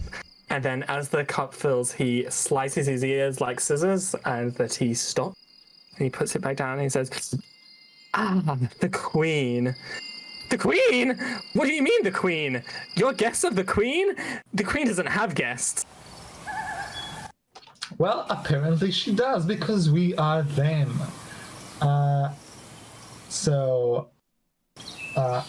If you would maybe like to help us, because we kind of got lost in this forest. I don't know if you noticed, but the signs here are not very informative. So Yes, they are. This away goes that away. That away goes this away. Over there goes there. And here we are. That seems like solid advice to me. that is a very interesting point, and I appreciate your input. That being said, we would really like to get out of here. Well, We would like to not be where we are right now. well, why do you want to see the Queen so badly? The master says, as sipping on tea. Well, we assume that the court of the Queen would have all of the bureaucracy and the means to help us, make the arrangements for our leaving. Why would you leave? You said you came from a faraway land and that you're guests of the Queen. Why would you want to leave already? Shouldn't you stay? Have another cup of tea. And as he says this, instead of sipping the tea, the Mad Hatter bites into the cup, starts chewing the glass. Could you pass me the mustard? I pass him the mustard very carefully. Okay, and he pours it on the cup and bites. No, that won't do. Give me the jam. I'm currently sitting there thinking, I thought I was nuts. I pass him the jam as well. But I kind of push it on the table, trying to avoid any contact with him. He takes the knife out of the jam jar and starts buttering it on the cup and bites in, and he says, "Ah, yes, jam. That's different. That's just, So, the Queen, you say? Why are you trying to get home? Do you not want to see the Queen? Oh, we already have. We've talked, we've had our arrangements here, and then we were on our way out and kind of got lost. We thought we could do it on our own, and apparently we can't. So, we would like maybe some help from the locals.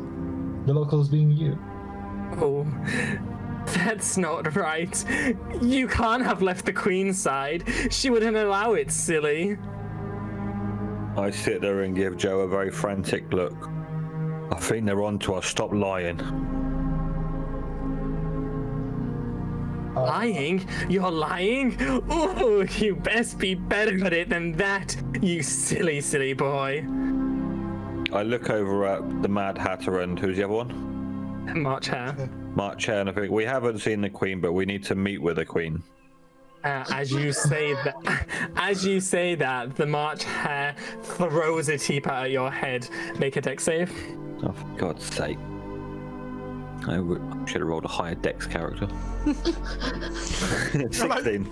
We have two rogues did and you a say? shadow monk. Yeah. He's Unfortunately, because you're huge, that hits you straight in the face and smashes. And as it hits you, the March Hare says, "Please! Now, let's not get silly! You must stay and have another cup of tea!" And I ask, if we have one more cup of tea, can you give us directions out of here? Very well. And as the Mad Hatter picks up a cup of tea, it transforms into, bear with. It transforms, did you It say? transforms into a staff, and the March Hare starts stepping back, and from thin air appears a crossbow. Roll initiative. Oh no. Why is everything so deadly in this place? We're in the land down under. Everything's deadly down here. I rolled a 14. Okay, 14 for Ben. all of this stealthing, and I've rolled a 4. I've got an 8 initiative. Do I get like an advantage on that or anything? 8 for Thomas. You would think, right? Being under the table 13. and in stealth. Go on then, Thomas. Roll advantage. Everyone else? Oh, I've sure. got 13. 21. 13 and 21. I've also got a 13 now. 21. Thought I was going to get a surprise attack off instead. It's going to take me a while to unwind myself from the chair leg. Stuck your own dagger in your own leg. I know, right? Competent dice rolling fool. Yes. At this point in time, while we're doing this, I'm having a little conversation with Duke, the teddy bear. Just telling him about how terrified I am of this place, and that I hate the fact that they're fighting us again, and I never know what these little strange-looking characters are going to be doing next. And then I'm shaking my head and thinking Joe should never have lied. James, can you put the point counters on the map? Sort of. We need to get rid of the March here and the Mad Hatter, I'm afraid. Yeah, that's fine. That's fine. Actually, I'll tell you what. Some friends. Sure. They're coming to visit. They're my only friends. True. Okay, so you are all on the left side of the table, and the March Hare and the Mad Hatter are on the right side. And obviously, James, you're in the corner of the table. Okay. Wait, so what number? You're number 4. Okay, cool. So we're on the left-hand side of the table. Yep. I am under the table. Where you belong. That's not true. The left side of the table is not a coffin. Hey! Yeah, but he belongs under the table. I mean, to be fair, Joe's already saved your life once. He saved all of By lying, I like to mention. That's a good point. How comes none of these characters, Josh, have like the ability to check for a lie? Well, they Well, do. I guess you know, have the to have some deception check. sense to see if something makes sense or not. And they clearly do not. Exactly. With the flowers, it was a lot. It was more easier because he looked like a flower. Whereas you're talking about a character that these characters know. So to say something out of character for that, that's why I didn't ask for a check or anything, because you got a bit too cocky. Okay. So first up is Joe. Okay. So I would like to just kind of glide across the table and stab. E1 is the Okay, so E1 is the March Hare and E2 is the Mad Hatter. So I would like to just take my short sword and stab the March Hare. Okay, roll for him. One moment, please. Does 23 hit? It does. Fantastic. And I cause 9 damage. Beautiful. Is that it for your turn?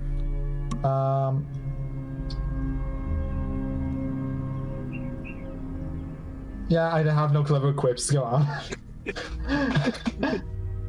Okay. Sorry, go on.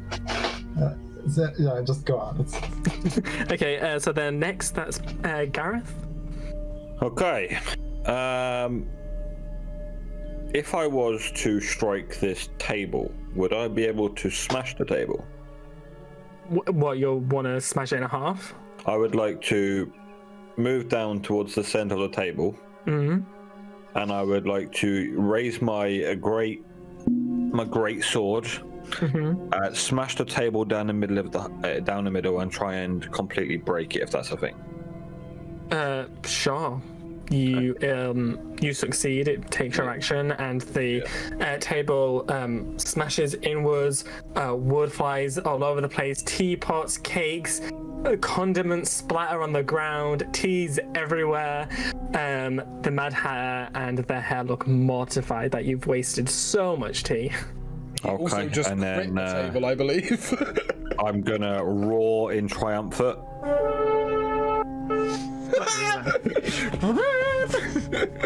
Valhalla comes to your call. My trusty horn, and that would be my turn over. Okay, cool. And then next is Dan. So neither of them have attacked yet? No. Okay, so I will move down a step to get a little bit clearer of a line of sight, and I will shoot at E2. Sorry. Okay. I'm number 2. I was on that side of the table. Yeah, you Yeah. were both on that side of the table. Sorry, I moved the wrong person earlier. Oh, okay. Okay, yeah, that's what I thought. I thought you just switched our numbers. Yeah, so I'd move just, I don't know, probably downwards a little bit, and I will shoot at E2. Mhm. No, down a little more, but yeah. With my bow. Roll to hit. That's a 20 or 18 to hit. Yeah, that hits. Roll for damage.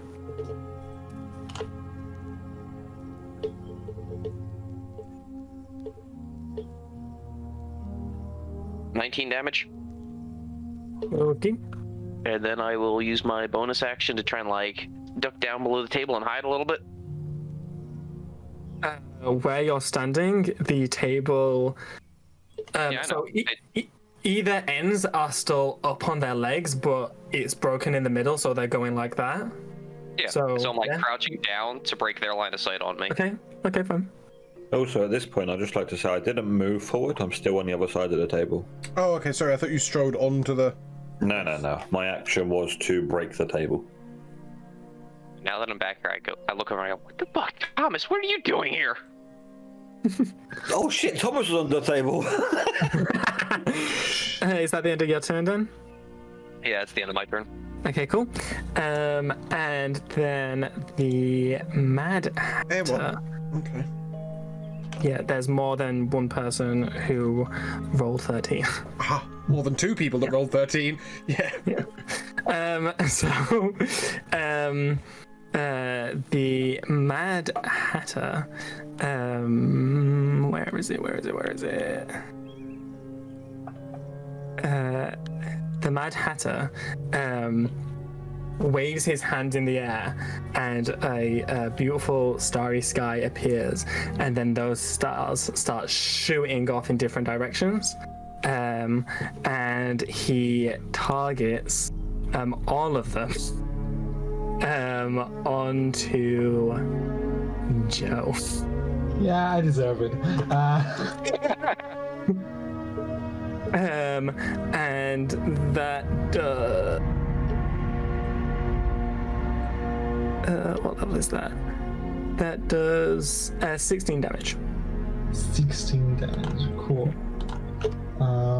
So that is fun times for everyone involved. Thomas, your turn. Okay, at this point, I'm going to wipe the cake from my face after Gareth's destruction. Can I use a bonus action first, then? Or does a bonus action? Yeah. Yeah? Yeah, you can use Okay. your bonus action movement in any order. Okay, so I am going to Quivering Palm which one's E1? Sorry, Mad Hatter, right? No, the E1's Hare. the March Hare, E2's the Mad I'm Hatter. going to Quivering Palm the March Hare. This hand lightly brushes against the creature. It latches onto allowing the monk to deliver pain or pressure points on the creature. The precise delivery of pain grants the monk advantage on attacks for the turn. Gives the target disadvantage on attacks to the end of its turn. Okay. You need to then make a Constitution saving throw at DC 18, or be stunned until the start of its next turn. So to skip a turn, basically. 22. Okay. So then I am going to sneak up towards enemy 1. March Hare. March Hare, yes, that's the one. Sort of attacking him from the back, and I am going to launch a sort of downwards chop at the back of his neck. Everybody was fighting. Is a 24 to hit. Yep, roll for damage. Rolling a 1 twice at advantage, of course, dealing 5 damage. Beautiful. As you karate chop him in the neck, as you've seen many times fighters doing this. You don't do it quite as effectively as you know that you could have. You're a bit disappointed in yourself for not doing as much damage. And then I'm going to give him a kidney strike. Oh, with your hand or your foot? Or... Yeah, fist. straight Okay. down into the kidney. That's a 20 to hit. Yeah, that'll hit. And that is a 7 damage. Okay, cool. Do you do any damage? Well, I think it has 12 damage, and I could have done another hit, but I instead Quivering Ponged. Okay, that brings us back to Joe. Okay, great. Because I can do some fun stuff now. So, I actually have 2 weapon fighting, so I'm gonna just double stab him with my swords, and since I should be able to perform a sneak attack at the same while we're at it, right? Oh, you're not... Yeah. You might want to step Yeah. around or, you know, be a bit sneaky with your sneak attack as opposed to just in front of his face. So I'm just like keeping what I do is I stare right in his eyes while with my 2 of my short swords I kind of like slice his knees. Okay, fine. Roll to hit. And please make it work. Does 17 hit? It just about hits, yes. Fantastic. Okay, so we start with the regular damage, which is 1. And then we add another d6 to it, and another 4, which will add up to so 16 plus 1 plus 3. I cause him on and all 20 damage. Okay, cool. Beautiful. As you slice at his knees, blood sprinkles out, and he says, "Oh, that was painful. Gosh." And That then, was what I was going for. Thank you. is that the end of your turn, Joe? Yeah. It's, Cool. And then next is Ben. Gareth. Okay. Oh, sorry, Gareth. So, I'm going to cast... Gareth, what's your health looking like? Joe, sorry. You look healthy. I'm fine. I'm at 43 out of 59. I'm fine. And Thomas? I'm okay. I'm looking very healthy. Okay. Well, I'm going to cast level 1 Shield of Faith onto Joe. Oh. Okay, what does it do? A shimmering field appears and surrounds a creature of your choice within a range, granting it +2 bonus to AC for the duration. How Okay. sweet, Gareth. Cool. Okay, and that's going to be my entire turn because that's a concentrate spell. Okay, cool. And then that'll lead us to Dan. I will pop up from behind the table, and I will shoot at the hair again. Okay. Roll to hit.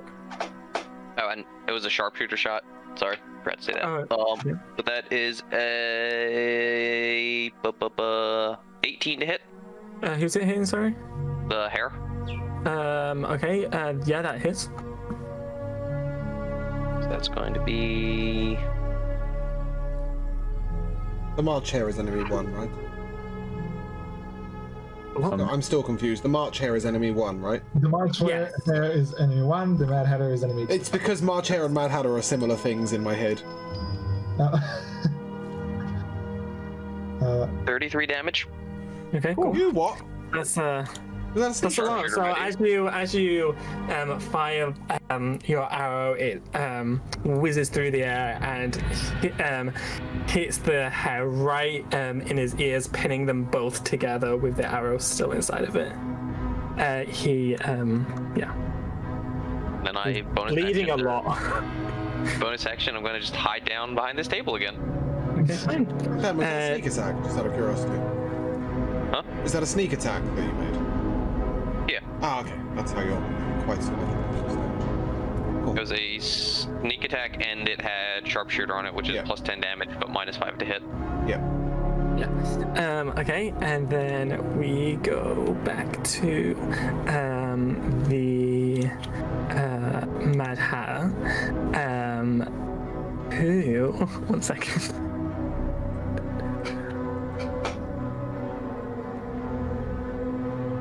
He starts.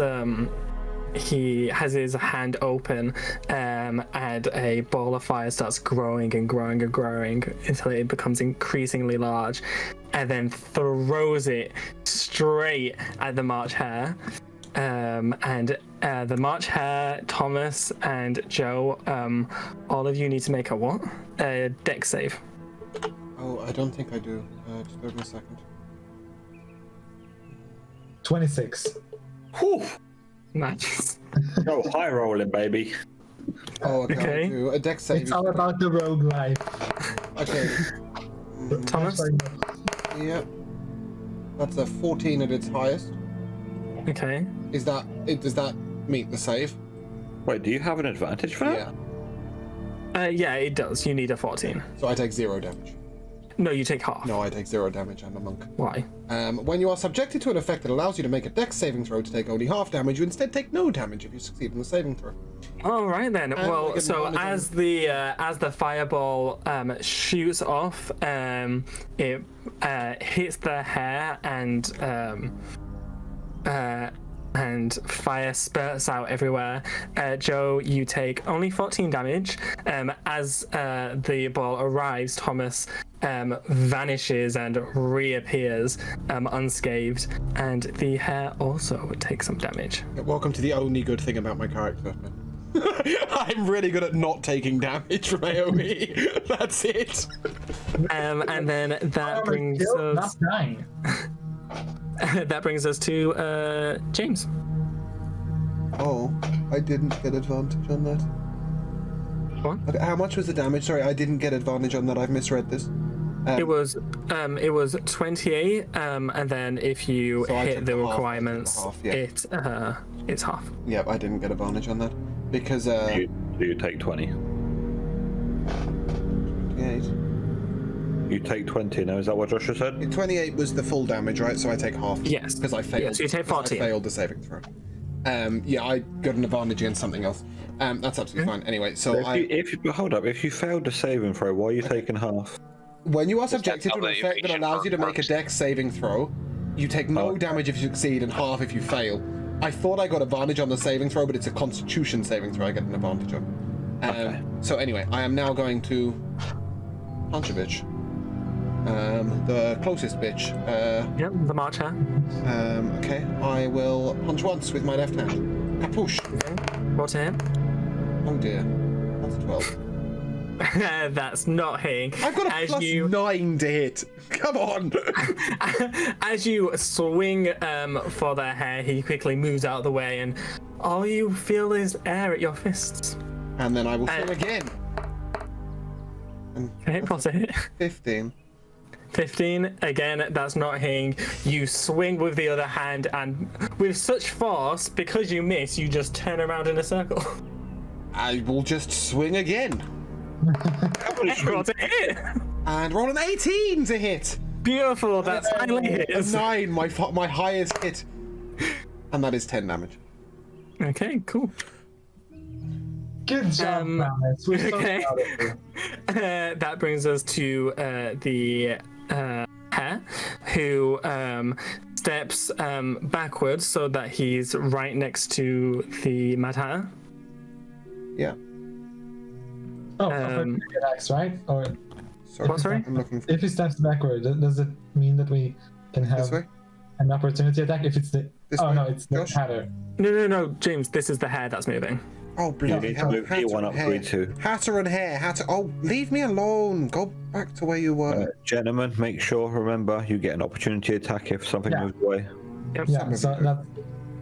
So can I roll my opportunity attack? Yeah. Okay, and I roll a 21. Yeah, that hits. Hits, and I hit him for 4. Cool. 4 damage. Okay, I have rolled a 12 to hit. That is not hitting. What is this plus 9 to hit doing for me? I'd love to know. As you go to make your opportunity attack, he is just too quick and nimble. Yes, or something. You'll Okay. do better next time. I believe in you. And then he looks towards Thomas and fires his crossbow. And that is a 16 to hit. That hits.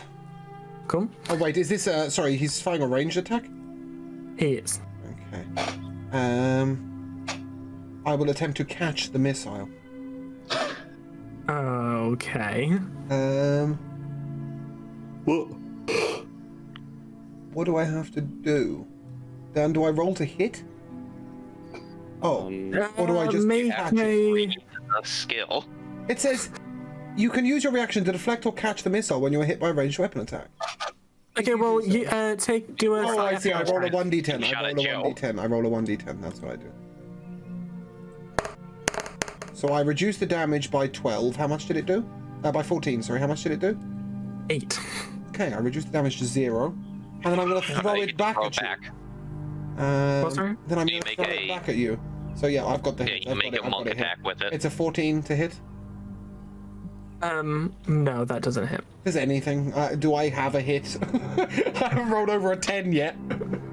You ever considered using something that's not your fist? I don't have anything that's not my fist. Well, good that's stuff. your mistake. Okay, and then because he can attack again, he attempts to attack you again, James, with the crossbow. Okay. Yep. I will catch that. Can I use it twice in one turn? Yeah, I guess. No, you can't. No, you can't. Really? Because, yeah, you only get one reaction per turn cycle. Ah, okay. Right, cool. That will just... Also, didn't you make an opportunity attack? Yeah, you see, I don't Yeah. understand this. I'm reacting to different things.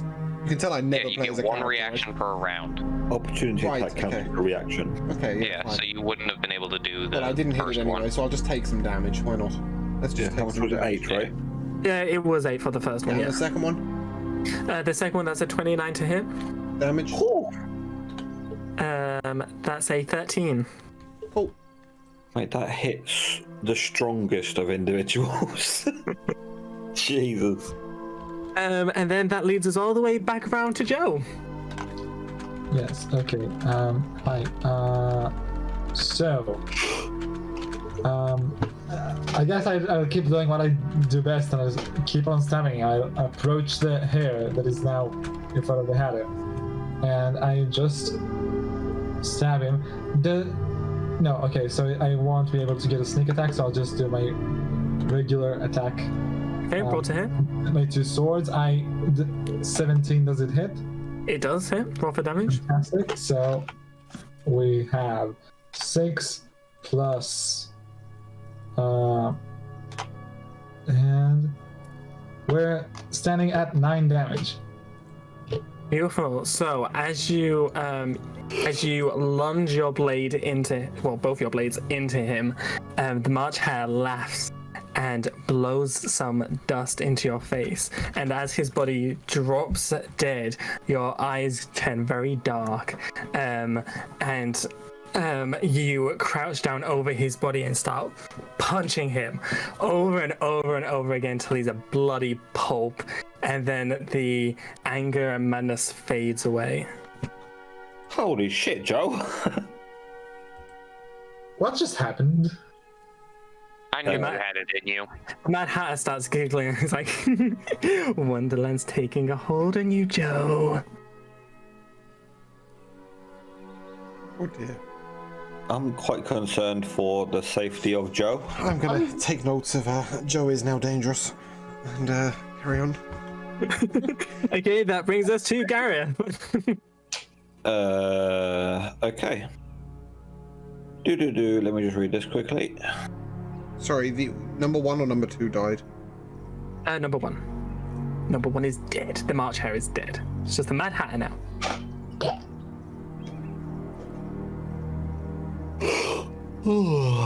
Jesus. Keep looking. Okay, so I'm gonna break my concentration spell on. Actually, wait, no, never mind. I'm just gonna keep my concentration spell on Joe for my what do you call it? For your turn. Shield of Faith. Yep. And that's my entire turn. Does it, Okay, cool. does it take a turn to... You know, you still can attack still, right? Wait, can I attack during a concentration spell? You Yeah. just can't cast another concentration spell at the same time. Oh, I thought you you take could do damage, it you right. have to Technically, concentration check. I need to double check the rules, but you might not be able to cast other spells while maintaining concentration either. But yeah, you can... I mean, I'm still Yeah, you can still make a melee attack. Okay, I'm gonna throw a javelin. Does that do melee or can I throw a javelin? You could throw it. Sure. Yes, you can, Dan. You can cast another spell. Okay, in that case, because it goes 30 foot, and I'm assuming that I'm in the middle where the table is broken in the middle, I can see the Mad Hatter, correct?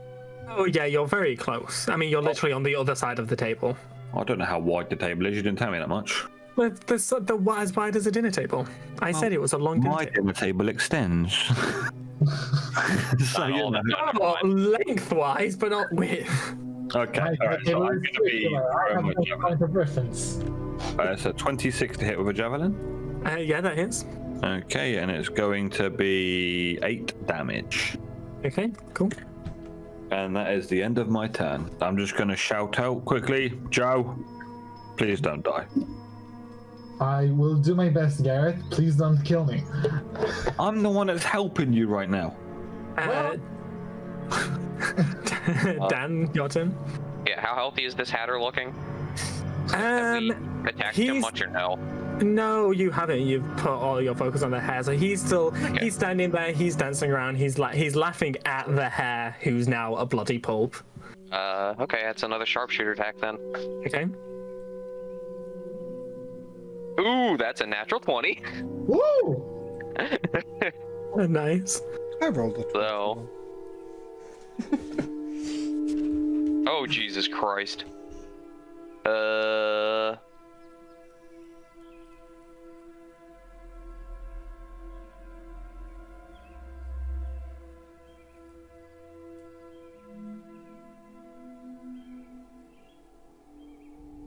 $61 damage. I rolled. Okay, so as you fire your arrow, it hits the Mad Hatter straight between the eyes, and as he looks at the arrow, like going cross-eyed, he goes, "Oops," and then falls backwards, dead. Holy shit, Dad. As he falls backwards, the bushes part open and the path at the top left-hand side opens up. Guys, there's a door opening.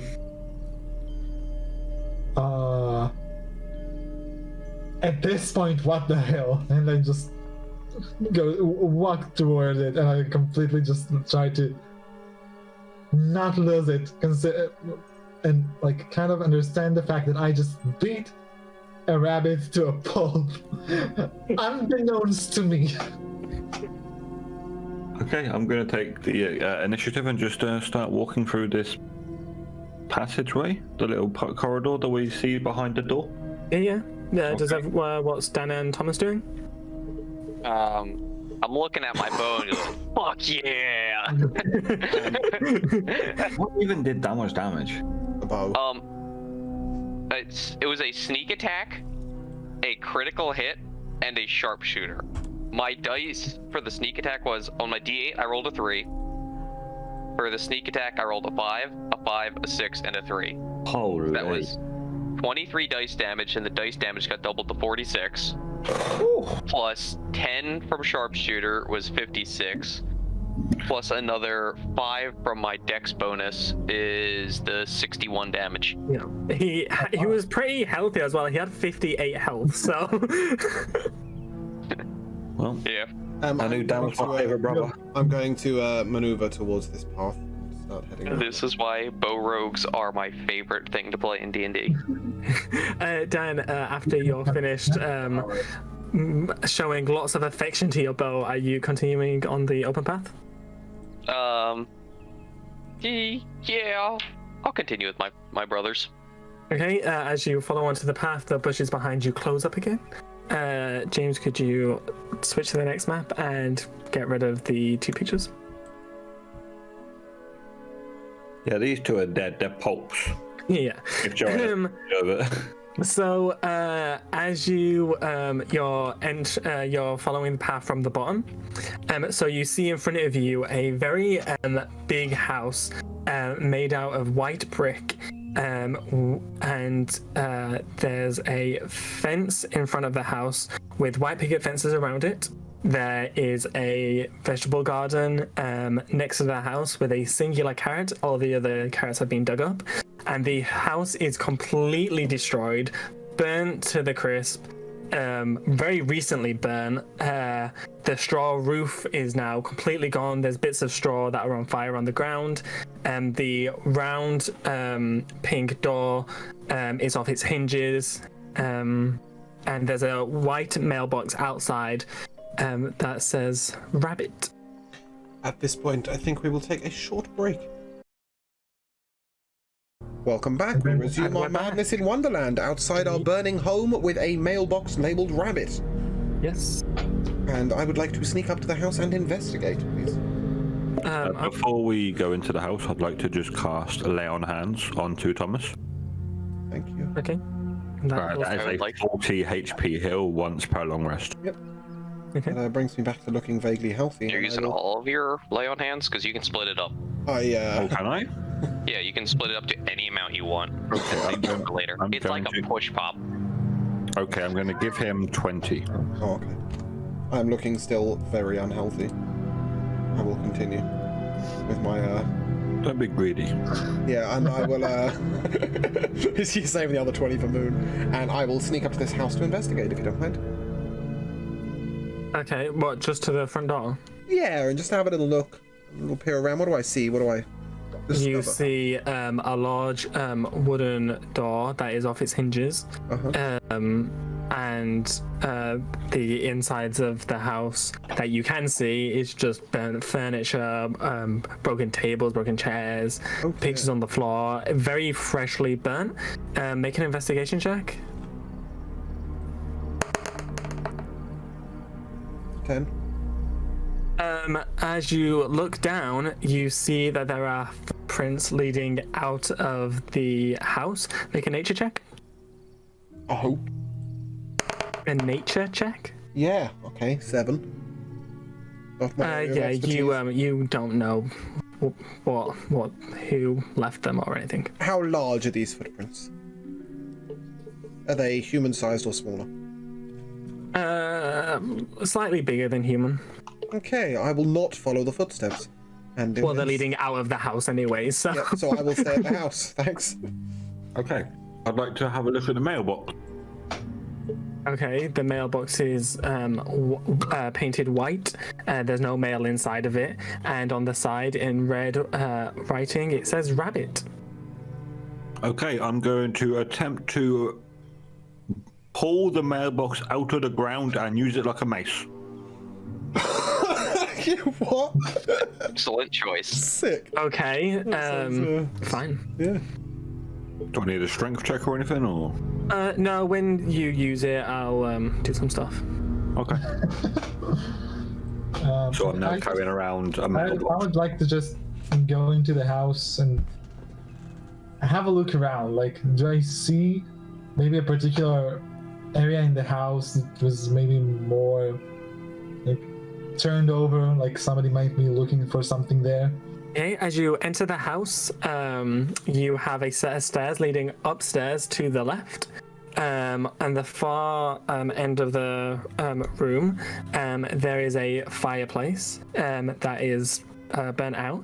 And then on top, above the fireplace, tied to a ladder, is the body of a lizard, and below that is writing in blood that says Bill, and it's still very fresh. The blood is still dripping down the wall. On the right hand side there is a large door to another room. The door is open, but the room is completely collapsed in on itself. You can't go in there. I would like to go up to the lizard and just Joe, why are you always so what- creepy? Leave the What? bloody lizard alone. It's horrible. Why are you so creepy? I would like to see what happened to it. It's not No. creepy. It's investigation. It's dead. It's proper. It's proper CSI. That's what it is. I don't want to die and have my name I written wanna next go to me up in to blood. Thomas. And I'm gonna grab Thomas by the Thomas. shoulder. I'm like, Thomas. You saw what he did to the rabbit. He's going through some shit right now. Just let him This is go. affecting him, Dan. As you get Joe, as you get closer to the lizard, it's very evident that the lizard is dead. Do I know why or like? Make an investigation check. Okay.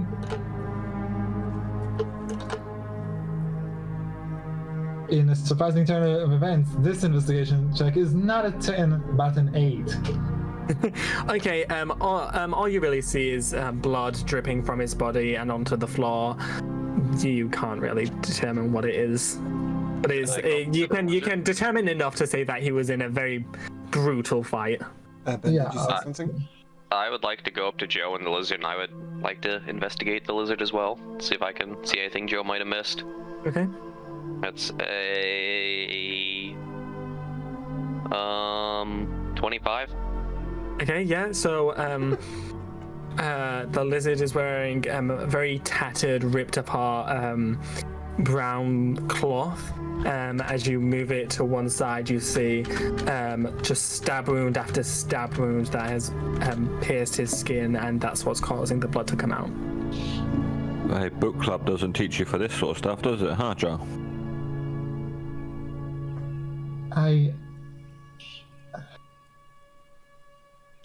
I just ignore the comment and I walk upstairs. I would like to sneak out the house again and back to the path where we first turned to the house. I do not like this lizard bleeding thing. I'm gonna spend Okay, some time on my journey. Joe's going upstairs. Anyone else going upstairs? I'll follow Joe. He and I seem to be poking around. I'm currently not even in the house. I'm still outside with my mailbox. Yeah, you couldn't fit into the house anyways. Wow. All right. I guess I'm waiting out here then, guys. Okay, James, could you change it to the next map? Maybe. Maybe. There you go. So you come up the stairs, and on the far, again, the entire room's burn. The bed's broken in half. There's tables on the floor, also burnt, also broken. There's ash everywhere. On the far right is a bookcase that is almost looks like it's rotted away. It's that much damage has been done to it. And on the back wall, there is a large painting of the rabbit.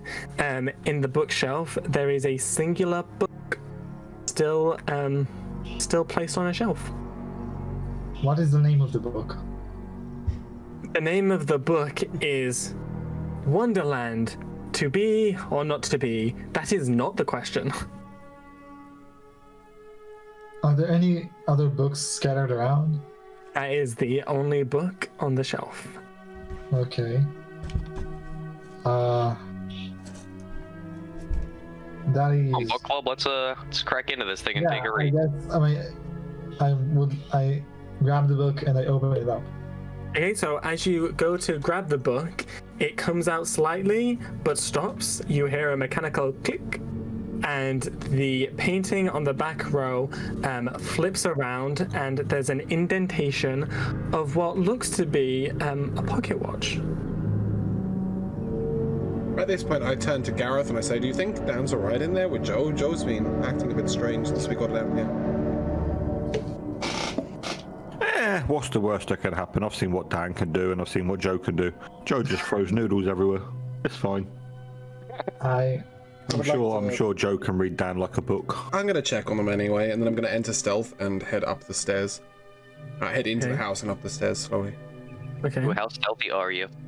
I am incredibly stealthy. I'm a 6. I'm a 13 stealth. I can't roll for shit. Okay, as you I think I hear Thomas coming, Joe. as you try to sneak up the stairs start to creak as you place one foot after the other. Oh, that's weird. It didn't creak when we went up. I'm an edge crazy.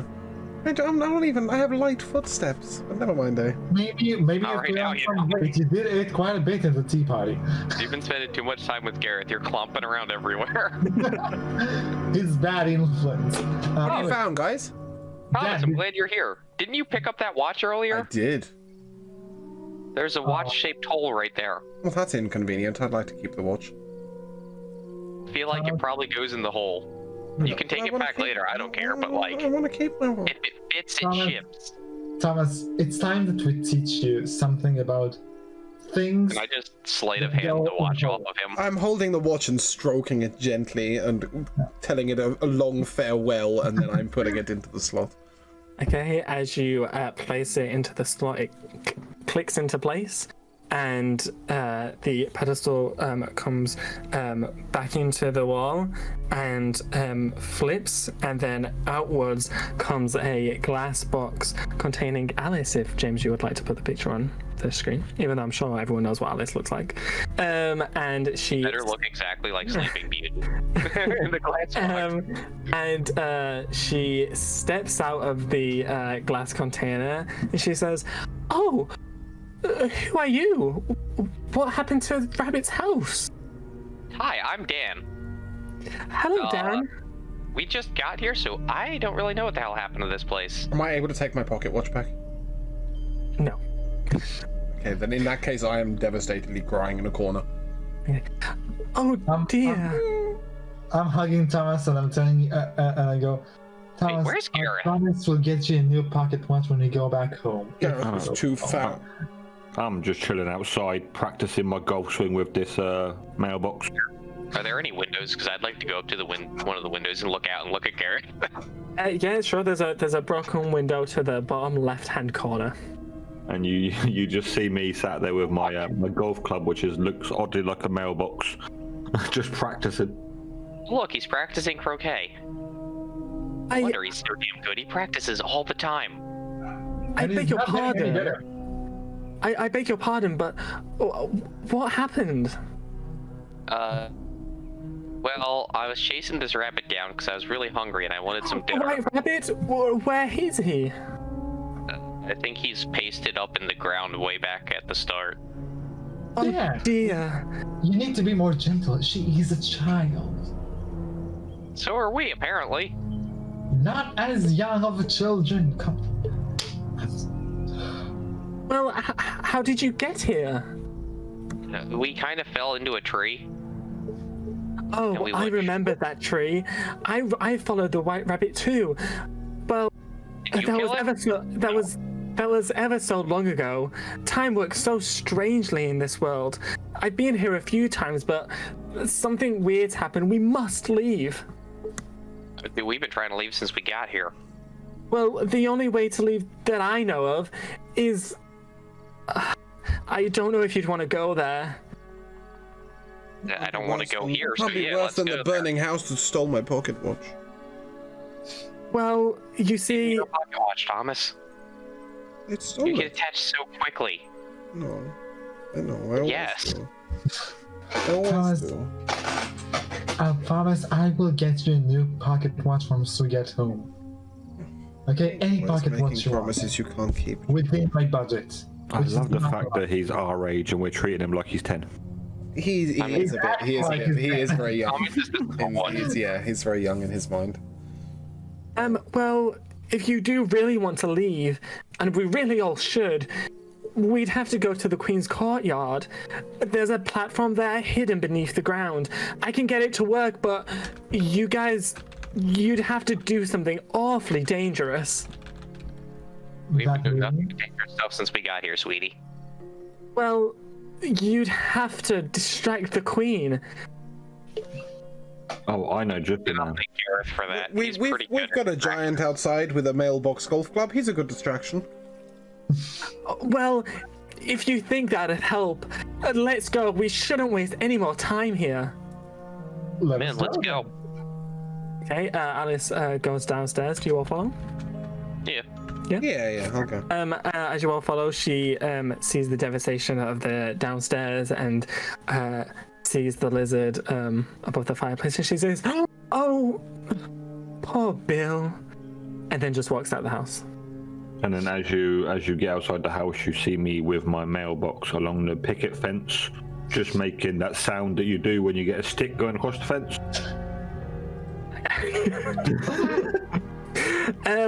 Oh my, aren't you a large creature? What's your name? Food. Food? What a peculiar name. Where does it come from? Grease. Greece? Beautiful. Greece? Oh, I've read about there. Well, my teacher read to me. I didn't really pay much attention to a book with no pictures in it. Well, kids, stay at school. It's educational. Sound a lot like Gareth. Well, anyways, Food, we must go to the Queen's courtyard to leave. You'll have to be a distraction to the Queen, though, whilst I get the platform to take us out. Is that okay? Who suggested this? You. It was one of the boys. I don't know their names. They haven't been polite enough to tell me. His name's Thomas. I didn't suggest anything. The boys being two short, fat men that like telling stories. No, they're us. The boys are us. Yeah, it's It's James, So Dan, can you- and James, Dan, and Thomas. Or Thomas, Joe, and Dan. So at least one of them is a short, fat man being a boy, but Yeah. I mean, since suggested I it. can't get a normal answer out of these idiots, can you point to which one it was that suggested it? I point directly at It was Thomas. me. Okay, yeah. It was that boy over there. And she points at Thomas. So, Thomas, I knew we should have dropped you on your She head as said a it would child. get us home. I thought we did, and that's why he's like the way he is. She said it would get us home. You don't trust... I mean, have you trusted anyone in this place so far? The cat's directions weren't too bad. Yeah, but I told you about the left and the Weren't too right and the good left either. and the right and the right and the right and the left and the left and the left and the right and the left and the tree. I Sorry, told you. boys. I know that this place is awfully confusing, and I've been very confused too. But I promise you, we need to go back to the real world. This is the real world. No, it's not. But if I wasn't in this world, I wouldn't be me. Oh, you see, Gareth, that's you're not not how it normally a works. Goliath. But maybe I prefer being a Goliath. Well, if you'd like to It's stay here, absolutely then okay for us to leave you here. I'm okay Okay. with this. I'd like to follow Alice. I mean, Gareth- we're going to follow Alice just because I want to meet the Queen. okay. So you all walk upwards through the path. James, can you Yeah, switch I'm on it. maps? Oh. Oh. We're going back in time. Okay. No, you're not. And can you put the last picture up, please? Keep Alice there. There you go. As you continue up the path, before you, in the very distant background, you see a very large castle with flags on every atop every tower. And you see in front of you an open courtyard with freshly cut grass, many rose bushes with red roses upon, and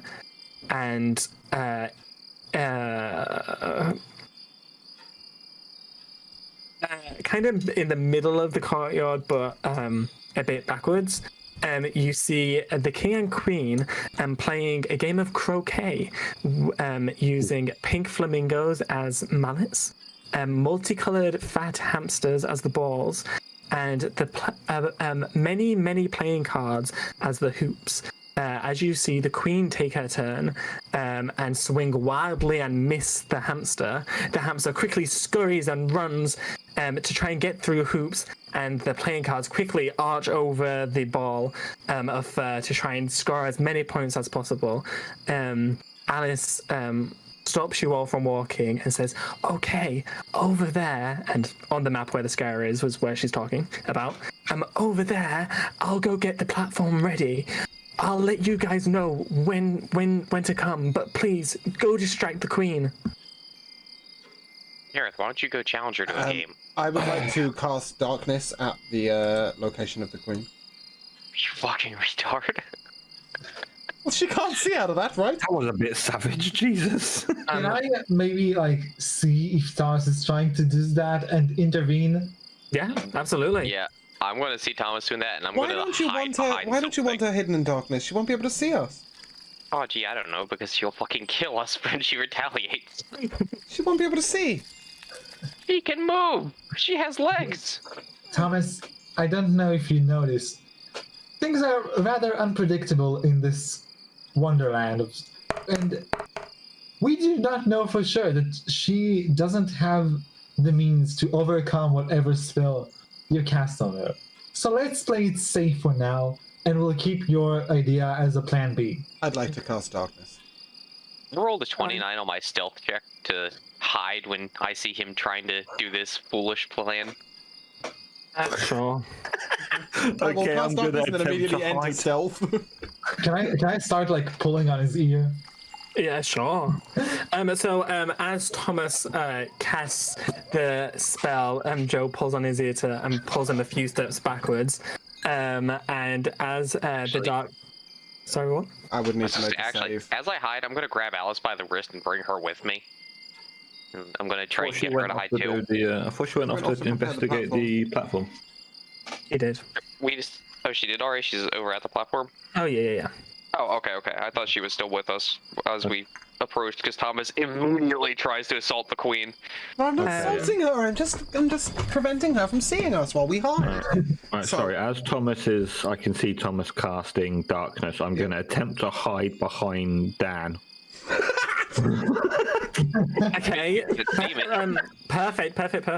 As Thomas casts and gets slightly pulled back by Joe pulling on his ear, the spell starts growing in between the king and the queen where they're standing. The darkness grows and almost like an orb 15 expanding yeah, and it's a expanding and 15 foot expanding. radius sphere. And with one swing of the queen's flamingo mallet, this spell dispels, and she turns to see you three and says, "Ah, children!" Wait, who's she seeing? Dan is hiding, right? Yeah, So she sees hiding the in front rest of of Gareth. So she sees Gareth, Thomas, and Joe. No, I left. Yeah. Okay, so even though Gareth is hiding behind Dan, he is. I'm going to guess that my 8'2" Goliath is not hiding behind this very sneakily rogue. No, Gareth can't even see me either. Yeah, so she points to you all and goes like that, and you all get dragged forward. Oh. Okay. I'm okay with that. So, where is the queen on the map? James, can you put counters on? You're not fighting, but can we have the Yeah, no, counters? it's anyways? just for the sake of Oh, dear. foolishly assuming we do somehow wind up fighting in here. It's probably a good idea to have it figured out where we all are currently so we don't get confused later. I can't put the counters on the map. Can you just drag the entire counter thing above the map? It is above the map. That's the problem. Oh. Yeah, I couldn't tell you. Yeah, not prepared for this scenario. I'm gonna change the map. Yeah, sure.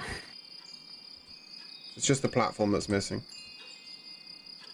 You have way too many things on your over. Okay. Oh, we can use that. Yeah. Okay, and then we are. Yeah, that's about right. Okay, cool. You also need E2. Look, kitty. What can Maybe something for Alice too. This one. Oh yeah, of course, Alice. Okay, so yeah, Alice right in the corner. Yeah, there you go. So E2 and E1 more in the middle and a little bit upwards. Yeah, perfect. And E1 next to them. Number 2 still. Yeah. All right, so I would have went to the bottom right-hand corner. That is you headed towards the bottom right. Alice is right in the corner doing the platform thing.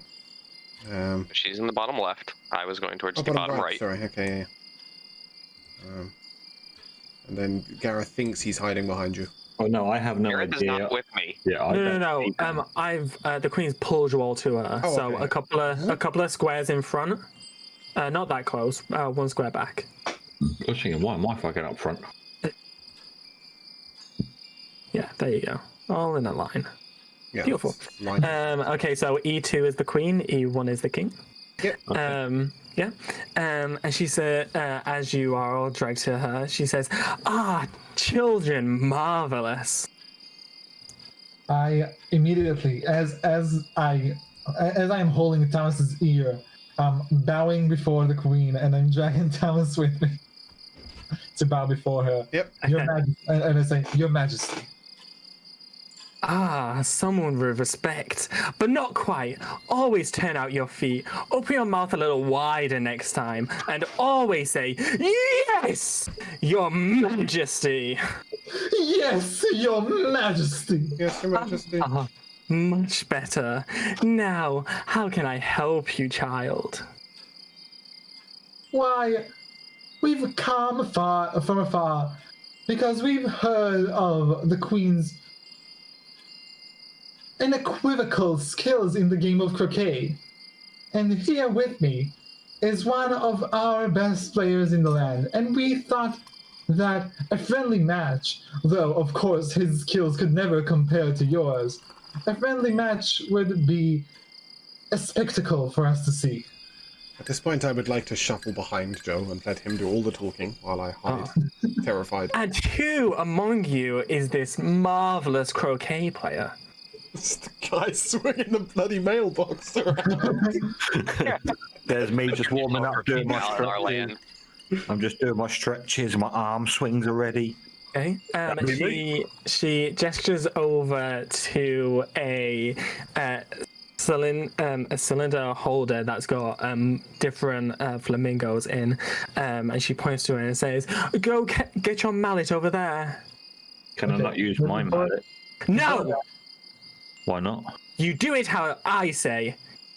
But this is no longer a friendly game if you're going to be ordering me around. Yes, friendly, but my rules. I don't And like it. Grab the flamingo. As she says this, the small little king kind of goes, "You should do what she says, you know." I'm just going to refuse to pick up the pink flamingo, and I remain that I want to use my mailbox. Very well. You may have played croquet. I'm playing baseball. That is absolutely fine. She points a finger at you and uses power word kill. Shit, how do I block that? You don't. Oh, I'm just dead. All right, GG. So as she points to you, Is there a save for it? Powered kill? what? Isn't there a save for powered kill? No, you just No. die if you're less than 100 health. Yeah. Laius.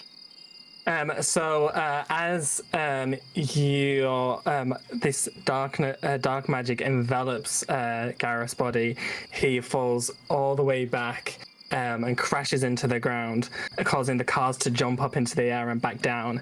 And then the queen says, "Now, who else would like to play croquet? The flamingos are over there."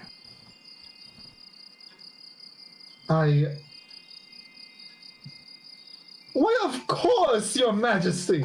And I walk up and I grab a flamingo and I'm ready to play like croquet as badly as I could possibly play. As you pick up the flamingo, instead of it being stiff, it goes limp in your arms and it starts giggling to itself.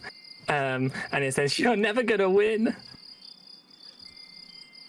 Why, of course, but it's about seeing the Queen at her most marvelous play.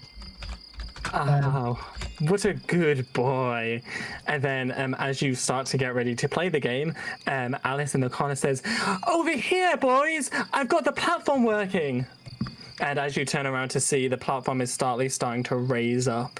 And the queen turns to Alice and says, "Ah, Alice, there you are. The courtroom has lacked your opinions for a while now. Where did you scurry off to?" And Alice says, "I'm scurrying home, you evil witch." And and then the queen says, "Very hard to have a conversation with you." It's difficult to play And to then NPCs. the queen says, "But Alice, you can't go anywhere." And Alice says, "What do you mean?" She says, "You've been here much too long. Don't you realize you don't have a body to go back to?" And Alice starts to look incredibly sad and says, "How long have I been here?" And the queen says, "Hundreds and hundreds of years, little girl. You'll never leave Wonderland." And Alice looks very, very sad and then looks up and says, "No, but these boys will." And the platform starts to rise. And Alice says, "Now, boys, run to the platform." I'm gonna We're both sneak on the over to that platform, I guess. platform. You fancy Wait, What'd you taking say, my... Dan? I'm sneaking over to the platform. I'm trying to stay out of sight. Joe, you fancy taking my rope? What? Will you hold my Oh, yeah, rope? I'm grabbing the rope. Okay, I'm levitating. 20 foot. Straight up in the air. What? Singular. Right, you're Straight just up in the going air, up. and then he's got the rope to drag me along to the platform. Okay. I don't want to be anywhere near this queen. Okay. It's rising relatively quickly, so you guys are gonna have to pick up the pace. Sprint, Yeah. Joe, sprint! Just vaulting for the platform. Okay, and Dan. Oh, Oh, I am. I mean, you're furthest away. Yeah, I can get there. How far away is it?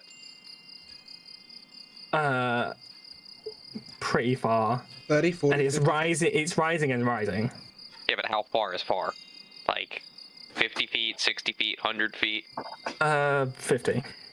50? Oh, I can. Alright, so I stop sneaking and I just dash over to it. And I can get 70 feet with one movement and dash combination. Joe, Okay, you better move fast. Okay, well, it's rising and rising and rising. It's too high for you to step on, so you all need to jump. All of you make an acrobatics check. An athletics check. I am good at this. Oh, god damn it. Oh, okay. Whew. 18. 27! Okay. 9! Okay. That is 27 from a height of 20 feet, by the way. As Joe leaps on to the platform, he pulls on the rope to bring Thomas down, so he's on it as well.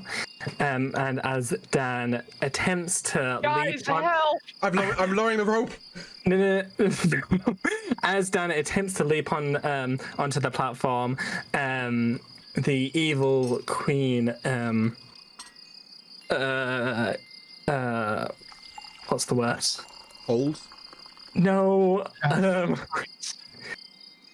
creates, let's just say, out of thin air. No, she turns her flamingo into an incredibly long whip, cracks it once, and whips it over to Dan, grabbing him by both of his legs, dragging him backwards.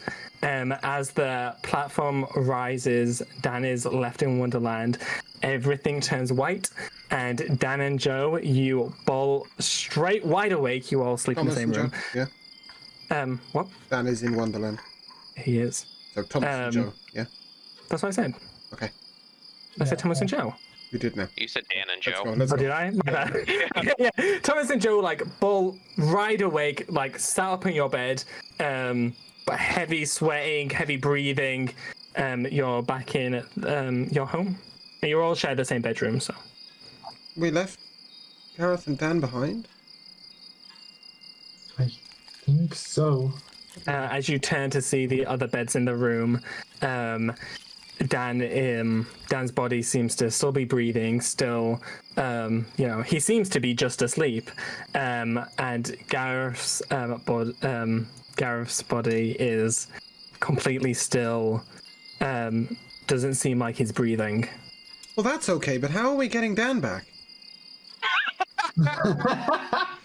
The door to the bedroom, underneath it, you see light coming from the hallway. Oh, okay. Yes, I will investigate the light. Okay, there's a light in the hallway. Okay, can I go into the hallway, please?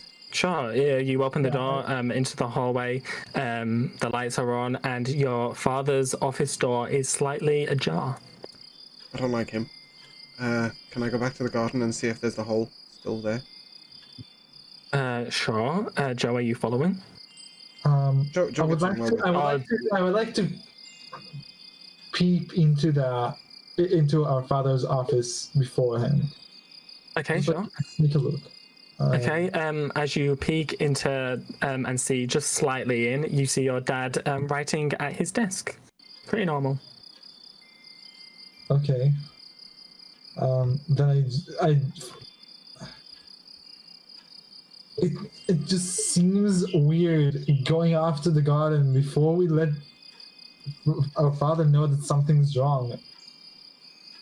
I'm gone. long gone. I guess I'll go with Thomas. I'm not gonna leave Thomas alone after all of this. Okay, you go.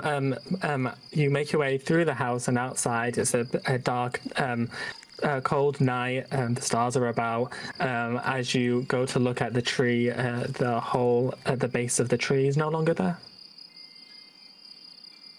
Not Dan. He was the one that was nice to me. I'm gonna crawl quietly back to bed to cry. I'll leave Joe to investigate Dad. Joe, did you say Dad was writing something? Yeah, he was. You know what he was writing? Writing in his office as usual. Nothing out of the ordinary. I didn't even have time to ask him because he just ran out and I wasn't going to leave you alone. Well, you know how I feel about Dad. Maybe if you go talk to him and see what's going on, I'm gonna stay one away. You know how he is with me.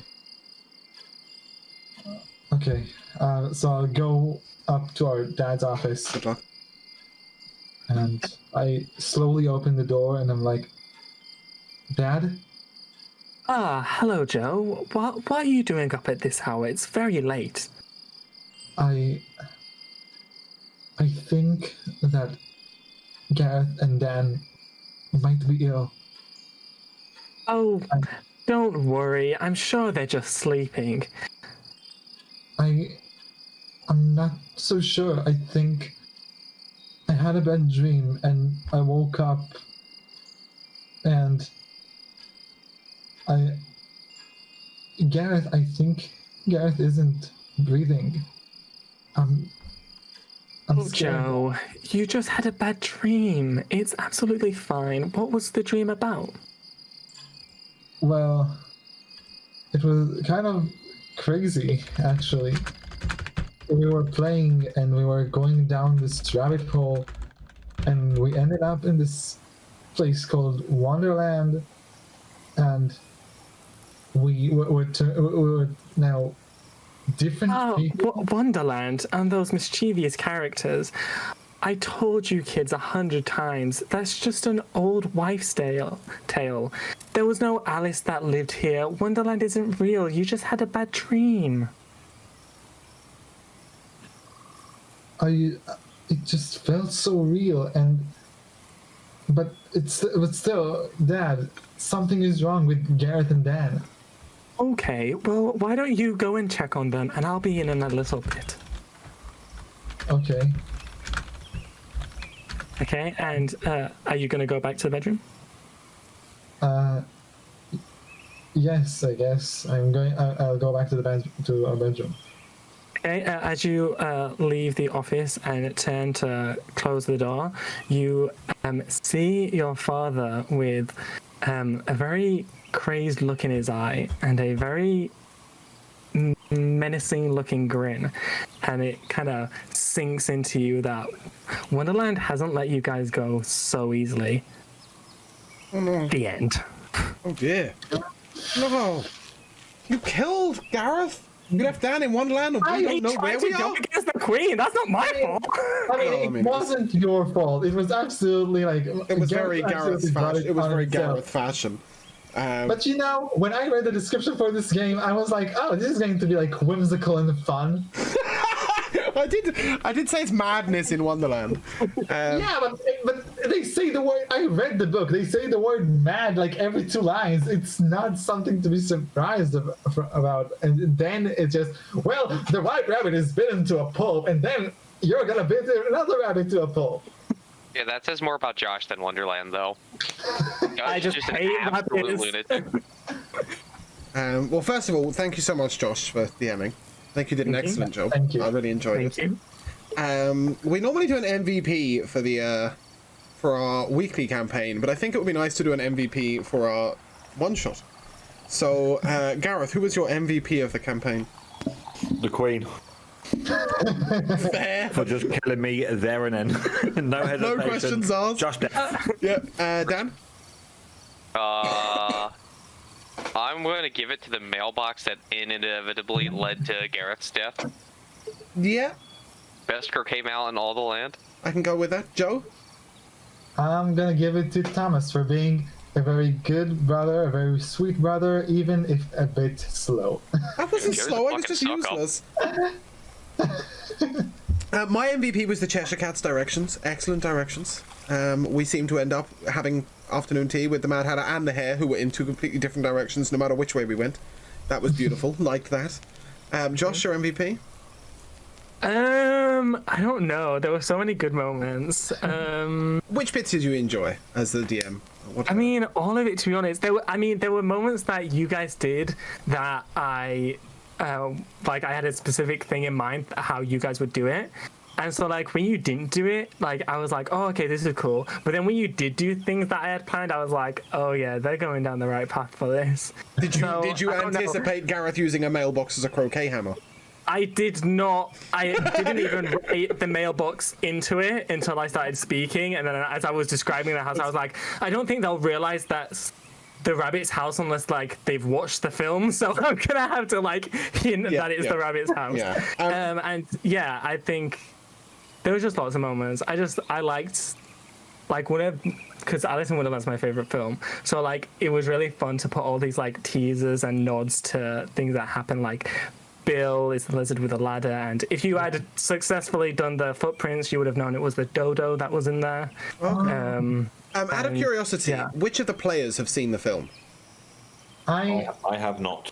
I've seen the film like a long time ago, but I actually like read the book a couple of times. So yeah, you see, I'm in the same boat. I've read the book and seen the film, but both so long ago. Oh my god! Okay, he's just got the DVD. Oh no, not that version.